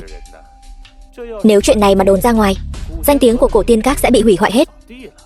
Ít nói nhảm đi, lời cô ấy vừa nói cũng không sai. Là thật hay giả? Cậu có dám giám định cho bọn ta xem không? Giám định thì giám định, tôi có gì mà phải sợ. Tô tiên sinh, Dương Mị có một thỉnh cầu không phải phép. Cô muốn ta giúp cô giám định đúng không? Đúng vậy, tôi nghĩ với kiến thức và năng lực của Tô tiên sinh, chắc chắn sẽ ổn thỏa hơn chúng tôi nhiều. Chẳng lẽ cô không sợ Ta sẽ làm hỏng danh tiếng của cổ tiên các sao? Tôi tin Tô tiên sinh, cho dù có xảy ra vấn đề gì, cũng do một mình cổ tiên các chúng tôi gánh chịu. Được, ta sẽ không làm cô thất vọng. Dương Mị, cô sẽ không đặt hy vọng lên cái tên nhà quê này đấy chứ? Tôi nói cho cô biết, cái kiểu bịa đặt lung tung này ở chỗ tôi hoàn toàn không có tác dụng. Ai nói ta bịa đặt lung tung? Đồ này của cậu là đồ giả thì chính là đồ giả. Tiểu tử, mày gan đấy. Nếu mày nói đồ của tao là giả, vậy thì hôm nay mày phải cho tao một lý do thuyết phục. Bằng không, hôm nay mày đừng hòng bước ra khỏi cửa này. Cho hắn xem đi. Không cần cho ta xem, chính ông có thể giám định ra được. Nó thật sự là đồ giả. Thật là nực cười. Lão phu sống ngần ấy năm, giám định bảo vật mà không cần nhìn, đây là lần đầu tiên tôi nghe thấy. Cậu còn bảo tôi tự xem. Thế sao cậu không bảo tôi tự nói? Nó là giả đi. Túi thơm bạc mạ vàng là món quà mà Đường Huyền Tông tặng cho Dương Ngọc Hoàn. Vào thời điểm đó, tượng trưng cho tình yêu đẹp đẽ của hai người, cũng càng làm nổi bật văn hóa phồn thịnh của triều Đường. Nhưng quá nổi bật sẽ bị người khác nhòm ngó. Người thổ phồn lúc bấy giờ chính vì để phá hoại sự phồn thịnh này mà âm thầm đánh cắp chiếc túi thơm bạc mạ vàng ban đầu đi. Bịa chuyện mà cũng bịa đầy đủ vết nhỉ. Đồ nhà quê, chuyện không được ghi chép lại. Mày dựa vào đâu mà nói? Chuyện này đã xảy ra trong lịch sử. Lịch sử đó là đối với các người. Đối với ta, chỉ là một đoạn ký ức mà thôi. Tao ghét nhất loại ngu ngốc như mày. Mày nói đi, đồ của tao giả chỗ nào? Thế sau đó thì sao? Sau khi Dương Ngọc Hoàn phát hiện túi thơm bị mất cắp, liền nhờ người làm giả một cái. Dương Ngọc Hoàn vốn tưởng rằng chuyện này kín kẽ không tì vết, nhưng vẫn bị Đường Huyền Tông phát hiện. Trong trận loạn lớn đó, đến đây, Dương Quý Phi ngủm dưới tay Đường Huyền Tông. Ai học lịch sử đều biết, năm xưa Dương Quý Phi là bị loạn quân chém mất mạng. Sao có thể là Đường Huyền Tông ép được? Mày có đọc sách không vậy? Cổ vật đều có đồ giả. Lẽ nào là cổ vật có ghi chép trong lịch sử không thể là đồ giả sao? Vậy ý của ngài là những cổ vật được ghi chép lại đều là giả? Cũng không hẳn là vậy. Năm xưa Dương Quý Phi không phải ngủm dưới lưỡi đao của loạn quân, mà là bị Đường Huyền Tông ban tử. Nực cười, ngàn vạn năm nay, câu chuyện tình yêu của Đường Huyền Tông và Dương Quý Phi được bao nhiêu người ngưỡng mộ và ca tụng. Cậu lại nói rằng Đường Huyền Tông đã lấy mạng người phụ nữ mình yêu thương nhất. Thật là vô tri. Hơn nữa cậu nói nhiều như vậy, đến giờ vẫn chưa nói rõ. Cái túi thơm bạc mạ vàng của tôi đây, sao lại là đồ giả? Năm xưa Đường Huyền Tông vốn đã bảo vệ được Dương Quý Phi ở trước mặt chúng tướng sĩ, nhưng cuối cùng lại vẫn vì cái túi thơm bạc mạ vàng nhỏ bé này mà mang đến họa sát thân cho Dương Quý Phi. Tại sao? Sau khi Đường Huyền Tông nhìn thấy cái túi thơm này, liền nhận ra đây là đồ giả, sau đó liền xử tử nàng. Vậy Đường Huyền Tông làm sao biết được túi thơm bạc mạ vàng này là giả? Các người mở túi thơm này ra, nhìn là biết ngay. Túi thơm bạc mạ vàng thật sự được cấu tạo từ hai bán cầu, bên trong có chứa hai vòng cơ đồng tâm và một cái lư hương nhỏ. Hiện nay sử liệu cũng có ghi chép. Còn vật thật mà năm xưa Đường Huyền Tông đã tặng, điểm kỳ diệu của nó chính là ở cái túi thơm. Bất kể xoay chuyển thế nào, cái lư hương nhỏ bên trong đều có thể giữ trạng thái nằm ngang. Còn cái mà Dương Quý Phi làm giả thì không làm được điều này, bởi vì cái lư hương nhỏ của nó là cố định. Quả nhiên là cố định. Điều này không thể nào. Tạ Phi, giờ chứng cứ rành rành trước mắt rồi. Tôi thấy cậu vẫn nên mau chóng cất đồ giả vào đi, kẻo tự làm mất mặt mình. Giả thì sao chứ? Giá trị của đồ giả này còn vượt xa món đồ thật không rõ tung tích kia. Cổ tiên các của các người có thể lấy ra thứ gì có giá trị hơn đồ của tôi không? Nếu không lấy ra được, Tạ Phi tôi sẽ đập nát nơi này của Cổ Thiên Các.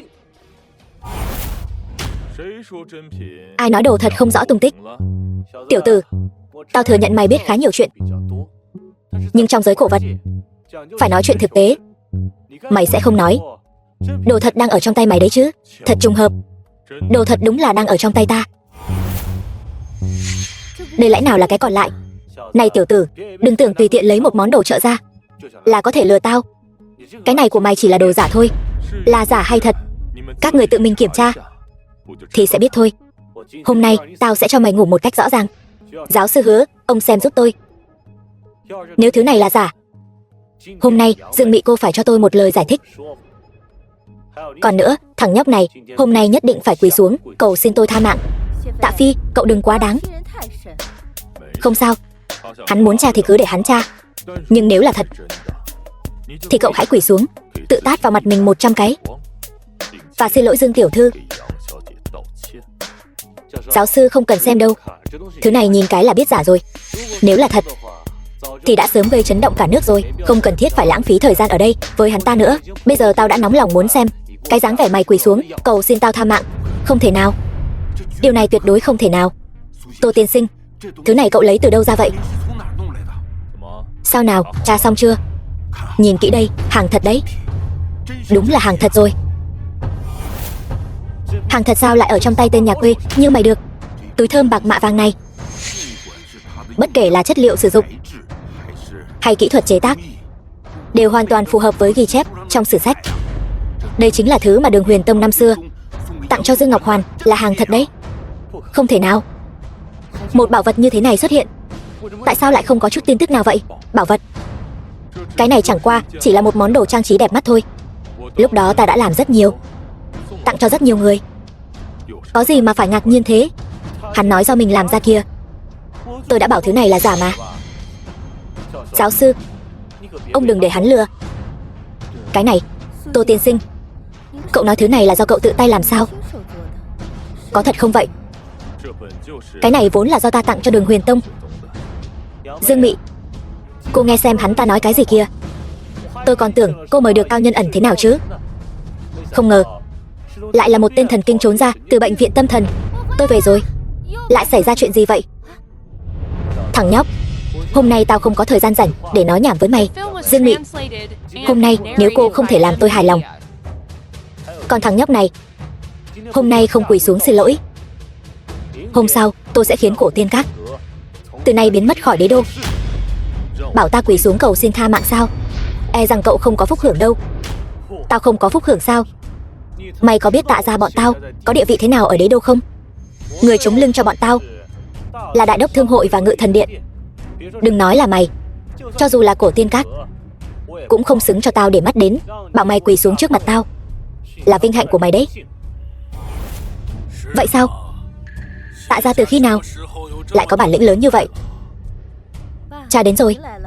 Hóa ra là các chủ Cổ Tiên Các Dương Thiên Chân gặp được người sống rồi. Hóa ra là Dương các chủ. Nghe danh đã lâu, thất kính rồi. Thất kính rồi. Vãn bối Tạ Phi bái kiến Dương lão các chủ. Trong mắt Tạ gia các ngươi, ta thật sự không là gì sao? Dám đến tận cửa làm càn? Đương nhiên là không dám. Tôi chỉ muốn thay Cổ Tiên Các ra mặt dạy dỗ một chút cái thứ không biết điều này thôi. Thằng nhóc này lại dám cầm một món đồ giả, công khai đại diện Cổ Tiên Các ra mặt đấu bảo. Lẽ nào ông muốn nhúng tay vào chuyện của lớp trẻ chúng tôi sao? Ta chỉ là không thể nhìn nổi các cô cậu vì một món đồ ở đây tranh cãi vô nghĩa. Dương các chủ, ông cũng thấy món đồ trong tay tôi mới là đồ thật đúng không? Không, món đồ trong tay cậu là phỏng phẩm. Đồ thật nằm trong tay vị tiên sinh kia. Thật sao? Cái này thật sự là đồ thật sao? Đương nhiên, cái này vốn là đồ ta tặng cho Đường Huyền Tông. Người của đại gia tộc quả nhiên không giống người thường. Mình còn không dám hỗn xược với sư tôn như vậy, không ngờ lại là thật. Tô Giật, rốt cuộc anh là ai? Đây còn không tính là nhúng tay sao? Các người rõ ràng liên kết lại để diễn kịch. Dương lão, ông đã chọn thoái vị an dưỡng tuổi già rồi, thì hãy an tâm hưởng phúc đi. Đừng nói sai lời, đứng sai chỗ, kẻo cuối đời không giữ được tiếng thơm. Cậu quá hỗn láo rồi. Từ trước đến nay chưa từng có ai dám nói chuyện với cha tôi như vậy. Phải biết rằng cha tôi trong giới đồ cổ có danh hiệu Hoàng Kim Đồng. Chỉ cần là đồ cổ, ông ấy nhìn một cái là biết thật giả. Cậu đây là đang nghi ngờ khả năng phán đoán của cha tôi sao? Khả năng của Dương lão, đương nhiên tôi tin. Chỉ là ông ấy lại bao che cho cô thì nhân phẩm. Tạ Phi, lời cậu nói là ý gì? Ý cậu nói cha tôi vì tôi mà nói dối sao? nhân phẩm của cha tôi ở khắp đế đô ai cũng biết. Đừng nói tôi là con gái ông ấy, bất cứ ai, chỉ cần là liên quan đến đầu cổ, cha tôi không thể nói nửa lời giả dối. Đủ rồi. Xem ra Tạ thiếu gia không tin ta. Không phải không tin, chỉ là chuyện này liên quan đến con gái ông, còn có danh tiếng của cổ tiên các, cho nên tôi có nghĩa vụ cảnh cáo các người một tiếng. Lời ông ấy nói không tính, vậy lời bọn ta nói thì sao? Tạ Phi, cậu thật là to gan.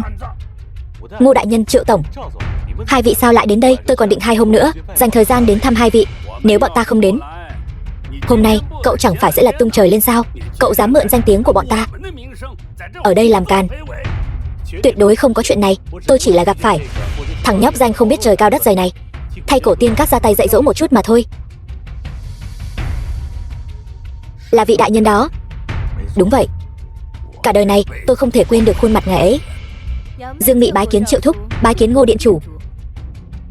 Vãn bối Dương Thiên Chân, Triệu đại hải, Ngô tà, bái kiến Tô tiên sinh.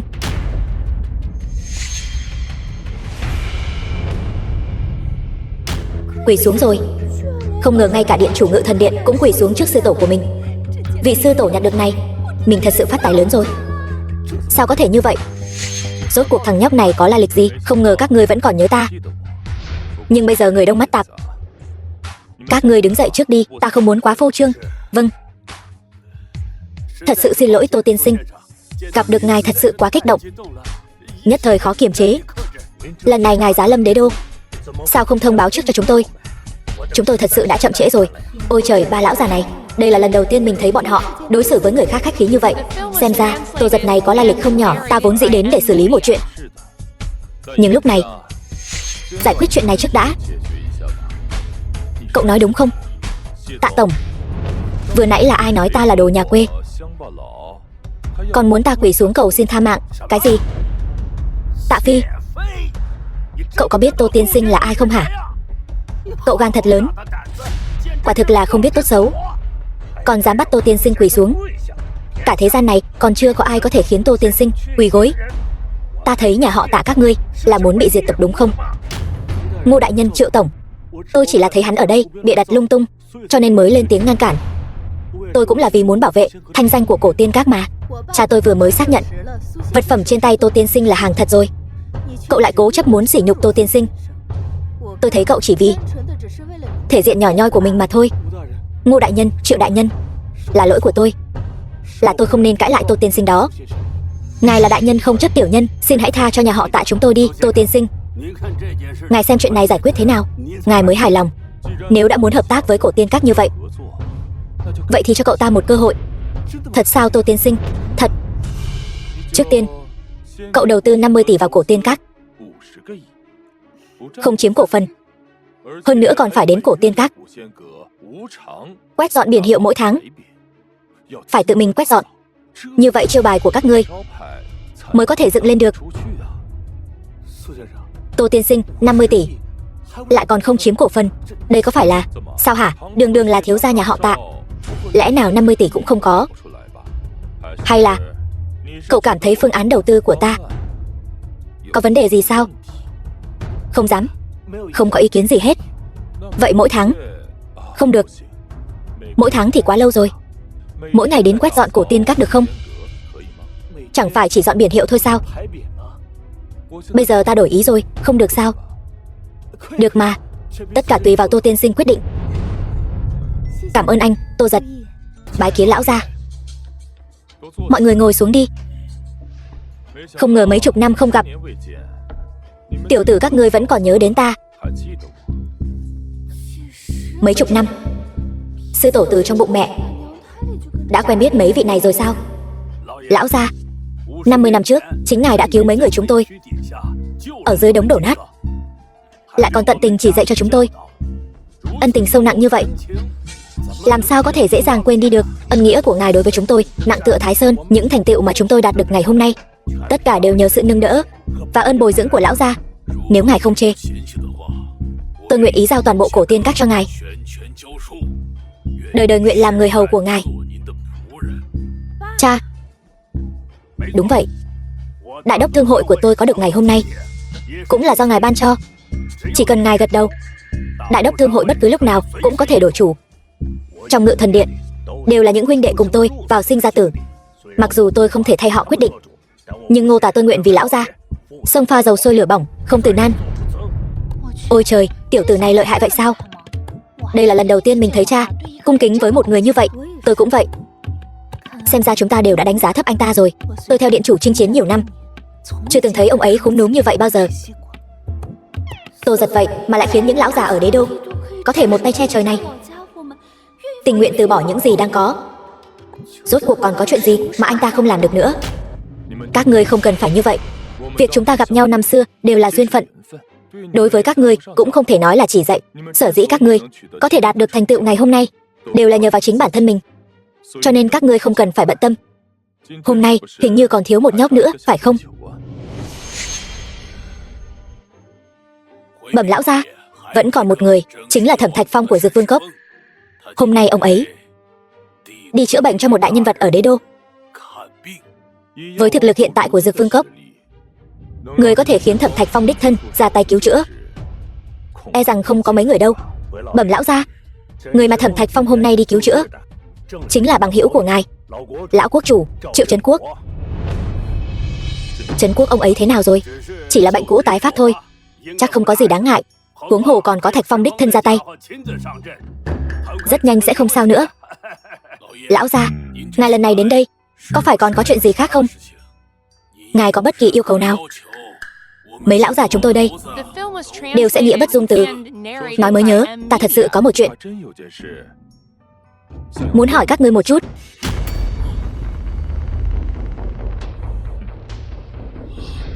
Những thi thể này đều được phát hiện ở phố đầu cổ thiên phủ của các ngươi. Ta nghĩ người thân là các chủ của cổ tiên các không thể không biết những chuyện này chứ. Cha, điều này có đúng không? Hồi bẩm lão gia, đây quả thật là những tử thi được phát hiện ở phố cổ. Cái gì? Nhưng những chuyện này không liên quan gì tới cổ tiên các của chúng tôi. Chúng tôi cũng đã tiến hành điều tra. Vậy ông đã tìm ra được điều gì? Những tử thi này đã xuất hiện gần 1 tháng nay. Lúc đầu chúng tôi chỉ nghĩ đây là một vụ án mạng, sau đó tôi mới phát hiện điều này xảy ra thường xuyên hơn. Mỗi sự ra đi đều rất bi thảm. Cha, tại sao con lại không biết gì về chuyện này? Phố cổ người đông mắt tạp, cha sợ gây ra sự hoảng loạn, sẽ đánh động kẻ thù. Vì vậy nên chuyện này chúng tôi đều biết. Hôm nay đến đây là để cùng với lão Dương điều tra. Sau đó vừa hay tình cờ gặp được lão gia. Tôi tin lão Dương. Hơn nữa xét về tình trạng tử vong của người đã khuất, không phải do người thường làm ra. Tôi tin rằng chuyện này không có liên quan đến lão Dương. Tôi đảm bảo điều đó bằng mạng sống của mình. Nếu họ đã tin tưởng ông như vậy, đương nhiên tôi cũng sẽ không nghi ngờ ông. Cảm ơn sự tin tưởng của ngài. Chúng tôi sẽ cố gắng hết sức để điều tra, sẽ không phụ ân tình mà lão gia đã dành cho chúng tôi. Không cần đâu, ông không cần phải tiếp tục điều tra vấn đề này nữa. Sợ là các ông cũng sẽ gặp nguy hiểm. Lão gia, ngài cũng đang điều tra vấn đề này sao? Những thi thể này là các ông xử lý đúng không? Cho đến bây giờ, những thi thể này chúng tôi vẫn đang bảo quản. Đưa ta đi xem.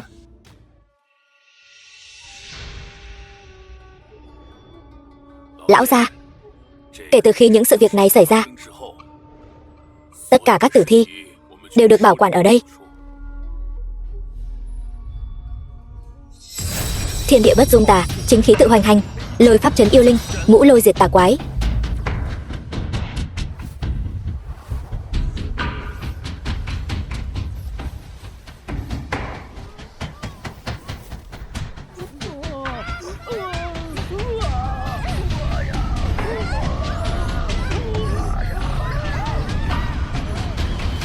Chân ngôn nhất xuất, tà khí tất tiêu, minh đường chính vị, vạn tà bất xâm, lục tự chân ngôn, tiêu tai giải ách.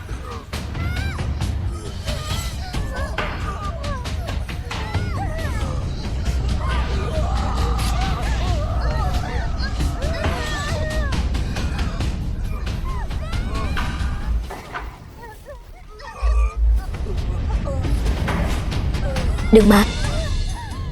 Tô Giật, cứu tôi. Chỉ chút chuyện này thôi đã khiến cô sợ như vậy sao? Không thể làm đồ đệ của Liễu Trường Phong được đâu. Xin lỗi, Tô tiên sinh, vừa nãy tôi đã vô lễ. Lão gia, vừa rồi là chuyện gì thế?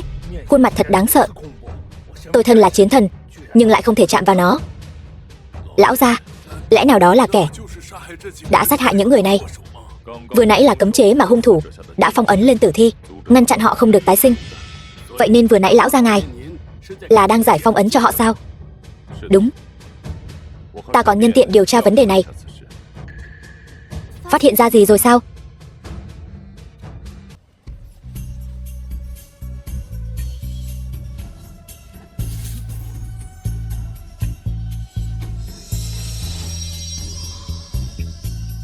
Hiện giờ cảnh giới của ta đã vững chắc. Nếu thật sự phải chiến đấu với tà thần, cũng có năng lực bảo vệ tốt cho họ. Trường Phong bái kiến lão gia. Chuyện điều tra thế nào rồi? Lão gia, Trấn Quốc, ông ấy mất rồi. Cái gì? Mất rồi? Thẩm Thạch Phong không phải đã đích thân đi cứu chữa sao? Vâng. Vốn dĩ Thẩm Thạch Phong đã ổn định được bệnh tình của Trấn Quốc rồi, nhưng hôm nay đột nhiên bệnh tái phát, qua đời đột ngột, không có chút thời gian phản ứng nào. Sau khi nhận được tin tức, thần lập tức chạy đến bẩm báo với ngài.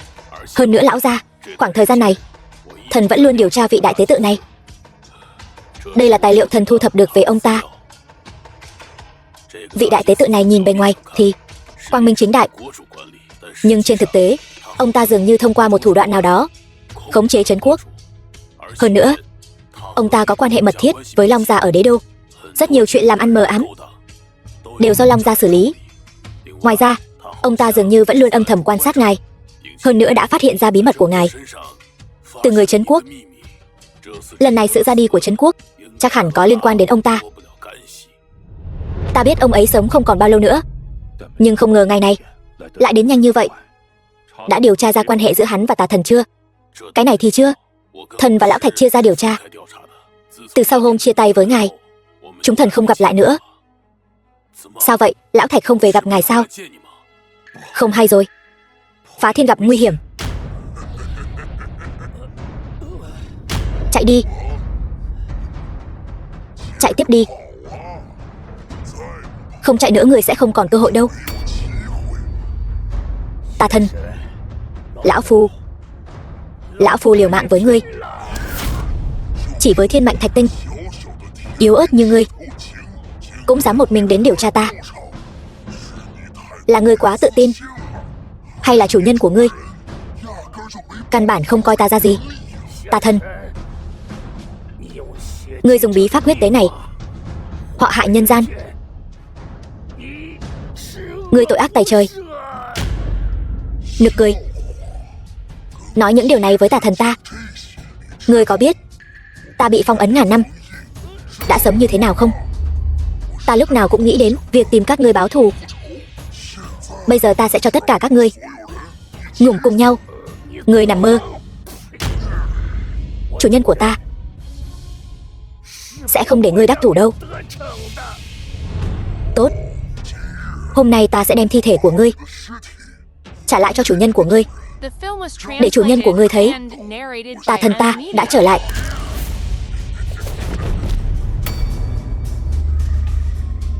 Hôm nay ngươi tự động dâng mình đến tận cửa. Tốt. Ta sẽ thêm dầu vào lửa để các ngươi đấu đá lẫn nhau. Nha đầu đó sẽ là của ta. Phá Thiên, ông nhất định đừng xảy ra chuyện gì nha. Thế nào rồi, tìm thấy chưa? Vẫn chưa, Tô tiên sinh. Chúng tôi đã cho người tìm kiếm khắp thành, nhưng không nhận được chút tin tức nào. Ngự thần điện chúng tôi cũng không có thu hoạch gì. Có phải ông ấy không còn ở Đế Đô nữa không? Không thể nào, không có lệnh của ta ông ấy sẽ không tự ý rời đi. Huống hồ đêm qua ta đã tính ra kiếp nạn của ông ấy. Nhất định là đã gặp nguy hiểm rồi. Tìm cho ta. Lão gia. Bẩm lão gia, thần đã tìm thấy lão Thạch rồi.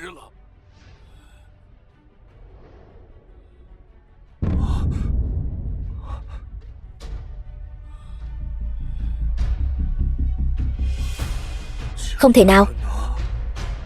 Thần tìm thấy ở gần chỗ trấn quốc. Lúc tìm thấy, ông ấy đã không còn hơi thở nữa rồi. Trấn quốc, lẽ nào lại là tên đại tế tự đó? Thần thấy không thể nào. Lão Thạch là tu vi thiên mệnh kỳ, chỉ là một đại tế tự phàm nhân, sao có thể là đối thủ của ông ấy được? Trừ phi sau lưng hắn là tà thần.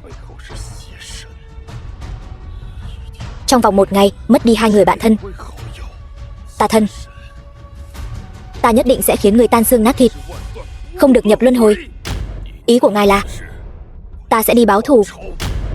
Lão gia, thần đi cùng ngài. Còn chúng tôi cũng muốn đi. Tôi đi cùng lão gia. Từ bây giờ trở đi, không ai trong số các ngươi được phép tham gia vào chuyện này nữa. Giao hết cho ta. Nhưng lão gia, ngài một mình đi đến đó, ngộ nhỡ bị gài bẫy thì sao? Muốn xử ta, bọn chúng có thể đến tìm ta thử xem. Trường Phong, Ngô Tả, các ngươi đều ở lại. Ta không muốn chuyện này lại có bất kỳ ai khác bị liên lụy. Các ngươi ở lại, ta sẽ yên tâm hơn một chút, chăm sóc tốt cho bọn họ. Nếu đã như vậy, chúng thần sẽ ở lại. Lão gia, ngài nhất định phải cẩn thận. Nếu có bất kỳ yêu cầu gì, chúng thần sẽ đến hỗ trợ bất cứ lúc nào. Tiếp theo, đến lúc tính sổ rồi.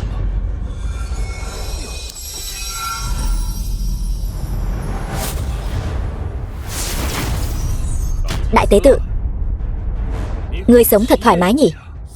Tô Giật, ngài, sao ngài lại đến đây? Bữa cơm của chúng ta không phải là ngày mốt sao? Ta đến là để đòi nợ.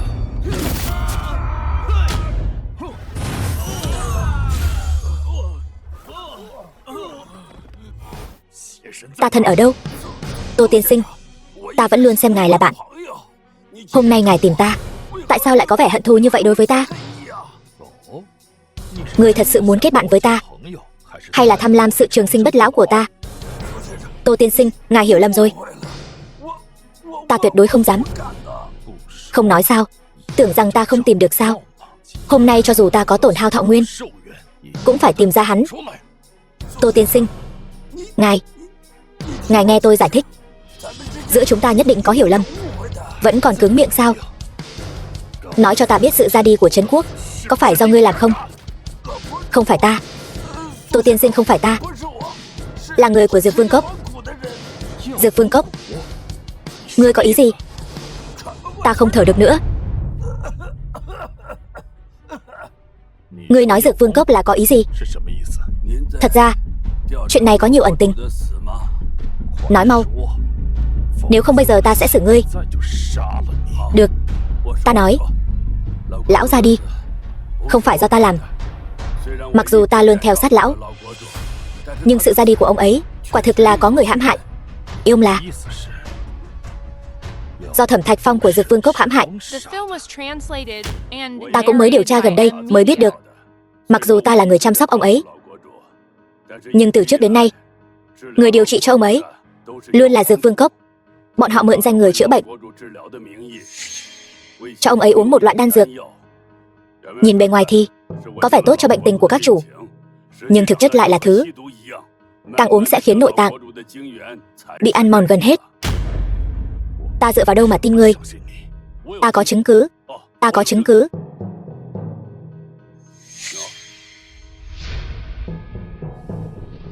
Ta vốn định trong bữa cơm ngày kia của chúng ta sẽ nói cho ngài biết chuyện này, không ngờ lại bị ngài hiểu lầm. Huyết tán tâm đan, loại đan dược làm máu tan và tim vỡ, hút cạn dương khí. Ngài biết sao? Ta đương nhiên biết. Trong đan thư ta tặng cho bọn họ có loại đan này. Không ngờ lại dùng lên người của mình. Được lắm Thẩm Thạch Phong. Còn ngươi nữa, điều tra ta là có ý gì? Ngươi có quan hệ gì với tà thần? Ta điều tra ngài, thực ra là một ít thông tin ta biết được từ các chủ trấn quốc. Sau đó ta đối với sự trường sinh bất lão này có chút hứng thú, nhưng ta đối với ngài tuyệt đối không có ý đồ bất chính. Còn về tà thần mà ngài nói, ta thật sự không biết. Không biết? Chẳng lẽ nào Không ổn rồi. Bọn họ gặp nguy hiểm.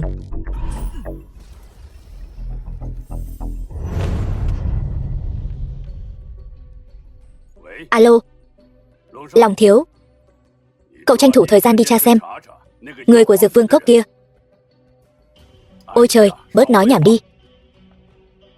Nắm lấy cơ hội này, nói không chừng chúng ta có thể đạt được Thiên Vấn Đạo rồi. Mau đi ngay.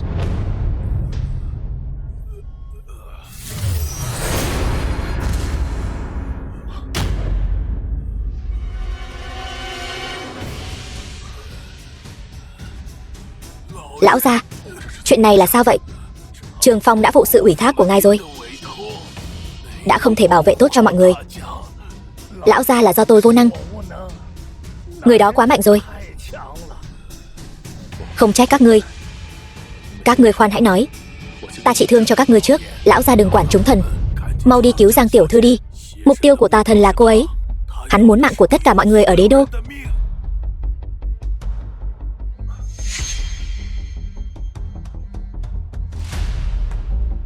Tô tiên sinh, bên này ta đã tra được tin tức rồi. Thẩm Thạch Phong của Dược Vương Cốc vừa mới lên đường đi về phía ngoại ô phía nam thành phố. Thẩm Thạch Phong, Dược Vương Cốc. Được, cảm ơn ngươi. Món ân tình này ta xin ghi nhớ. Được. Đại đạo từ bi, độ hóa kim thân. Đã hồi phục hoàn toàn rồi. Thực lực của lão gia đã đạt đến mức độ này rồi sao? Hy vọng lão gia mọi việc thuận lợi. Thẩm Thạch Phong, Tô tiên sinh không những đã cứu mạng ông, còn nâng đỡ ông như vậy. Vậy mà ông dám phản bội ngài ấy, ông sẽ không được yên ổn đâu. Nực cười. Hắn đối với ta thế nào? Lẽ nào cô còn rõ hơn ta sao? Thật sự cho rằng năm đó cứu mạng ta một lần là có thể tùy ý sai bảo ta, muốn làm gì thì làm sao? Dựa vào cái gì hắn vừa trở về chúng ta đều phải nghe lời hắn? Dựa vào cái gì? Vậy nếu như ban đầu không có Tô tiên sinh, ông sẽ có ngày hôm nay sao? Nực cười. Thẩm Thạch Phong ta có được thành tựu ngày hôm nay là dựa vào chính bản thân ta. Nếu phải phục tùng, vậy cũng phải là nhân vật lớn như tà thần. Tà thần đại nhân, lâu rồi không gặp. Gì mà lâu rồi không gặp? Ai vậy? Tôi không quen ông. Xem ra cô vẫn chưa tỉnh lại. Chúng ta từng là những người đồng đội tốt nhất. Đồng đội? Đúng vậy, nếu không phải vì cô, chúng ta từng cùng nhau hại người uống máu. Nếu không ta làm sao có thể trở thành tà thần?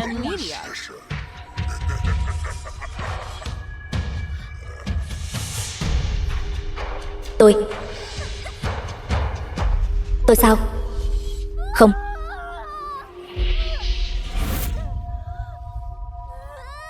Xem ra cô vẫn chưa tỉnh lại. Để ta giúp cô một tay vậy. Huyết tế.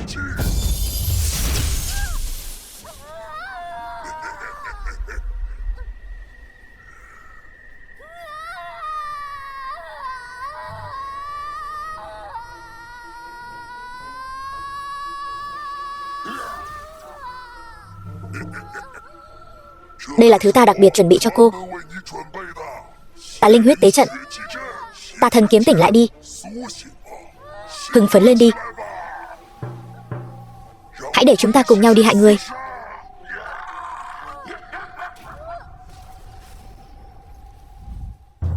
Tốt. Rất tốt. Có sự gia nhập của cô, ta sẽ càng tiến thêm một bước. Dù cho tên đó có dẫn theo hai tên kia nữa, cũng không phải đối thủ của ta. Tiểu Giang, Tô lão gia, Thẩm Thạch Phong, dám phản bội ta, hôm nay ta sẽ lấy mạng ngươi, đền mạng cho Trấn Quốc và Phá Thiên.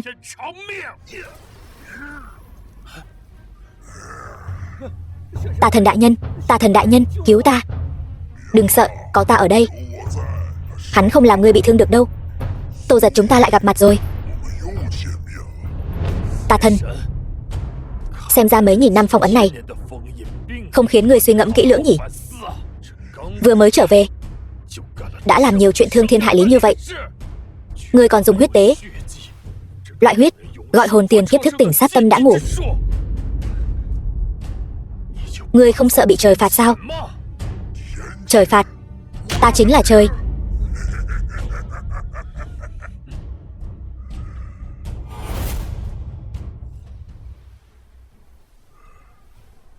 Xử hắn cho ta.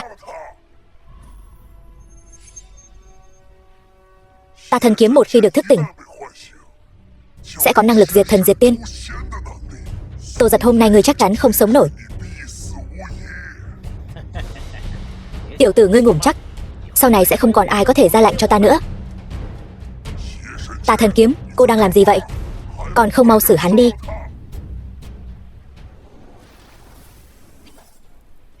Diệt sạch.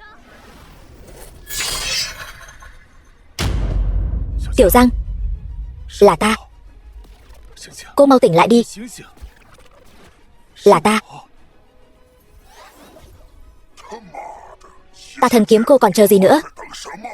Mau xử hắn cho ta. Tiểu Giang, ta biết đây không phải ý của cô. Tỉnh lại đi. Nghe lời ta. Mọi người vẫn đang chờ cô trở về đấy.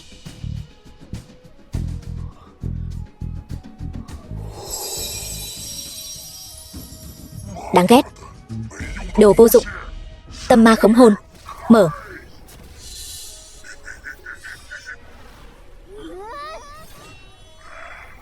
Tô Giật, nạp mạng đi. Ta sẽ lấy mạng ngươi trước. 2000 năm rồi, ngươi ngoài tâm địa độc ác hơn một chút. Sức mạnh chẳng tiến bộ chút nào cả. Không ngờ ngươi đã đạt đến nhập thần cảnh rồi. Khốn kiếp. Hôm nay ta nhất định phải hủy diệt ngươi hoàn toàn, để tế linh hồn trên trời của hai người bạn tốt của ta.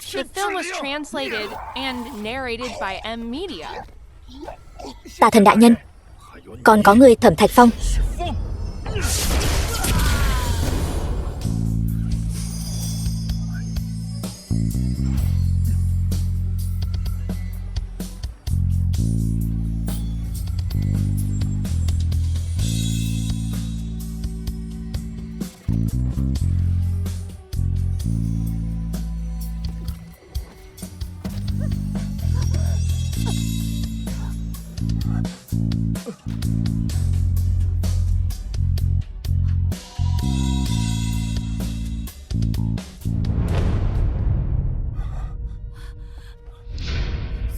Tô Giật, xin lỗi.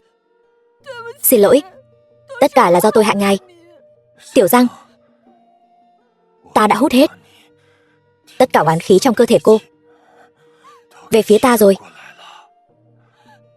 Từ nay về sau, cô cũng không cần lo lắng sợ hãi nữa. Đây cũng là do ngài chuẩn bị trước. Đây cũng là do ngài đã chuẩn bị sẵn từ trước sao? Tôi không muốn ngài ra đi. Không sao đâu. Từ lần đầu tiên ta gặp cô, ta đã biết cô là đại kiếp của ta. Nhưng tà thần không thể không diệt trừ.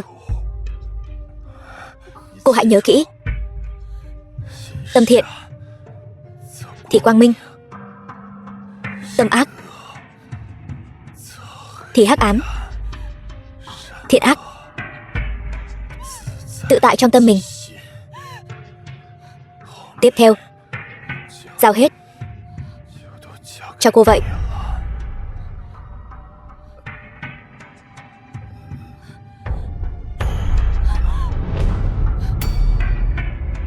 Tô Giật, Tô Giật, Tô Giật, Tô Giật. Ngài Tô Giật, chỉ dựa vào đồ yếu ớt như cô có thể làm gì được ta? Nếu hắn đã phá bỏ cấm chế của cô, vậy ta cũng không cần thiết phải giữ lại cô nữa. Các người xuống Hoàng Tuyền gặp nhau đi.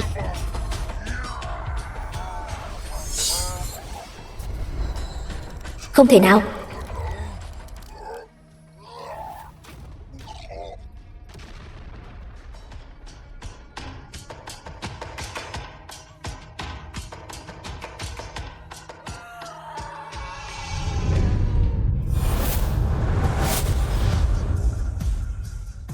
Các vị đã đến đông đủ rồi.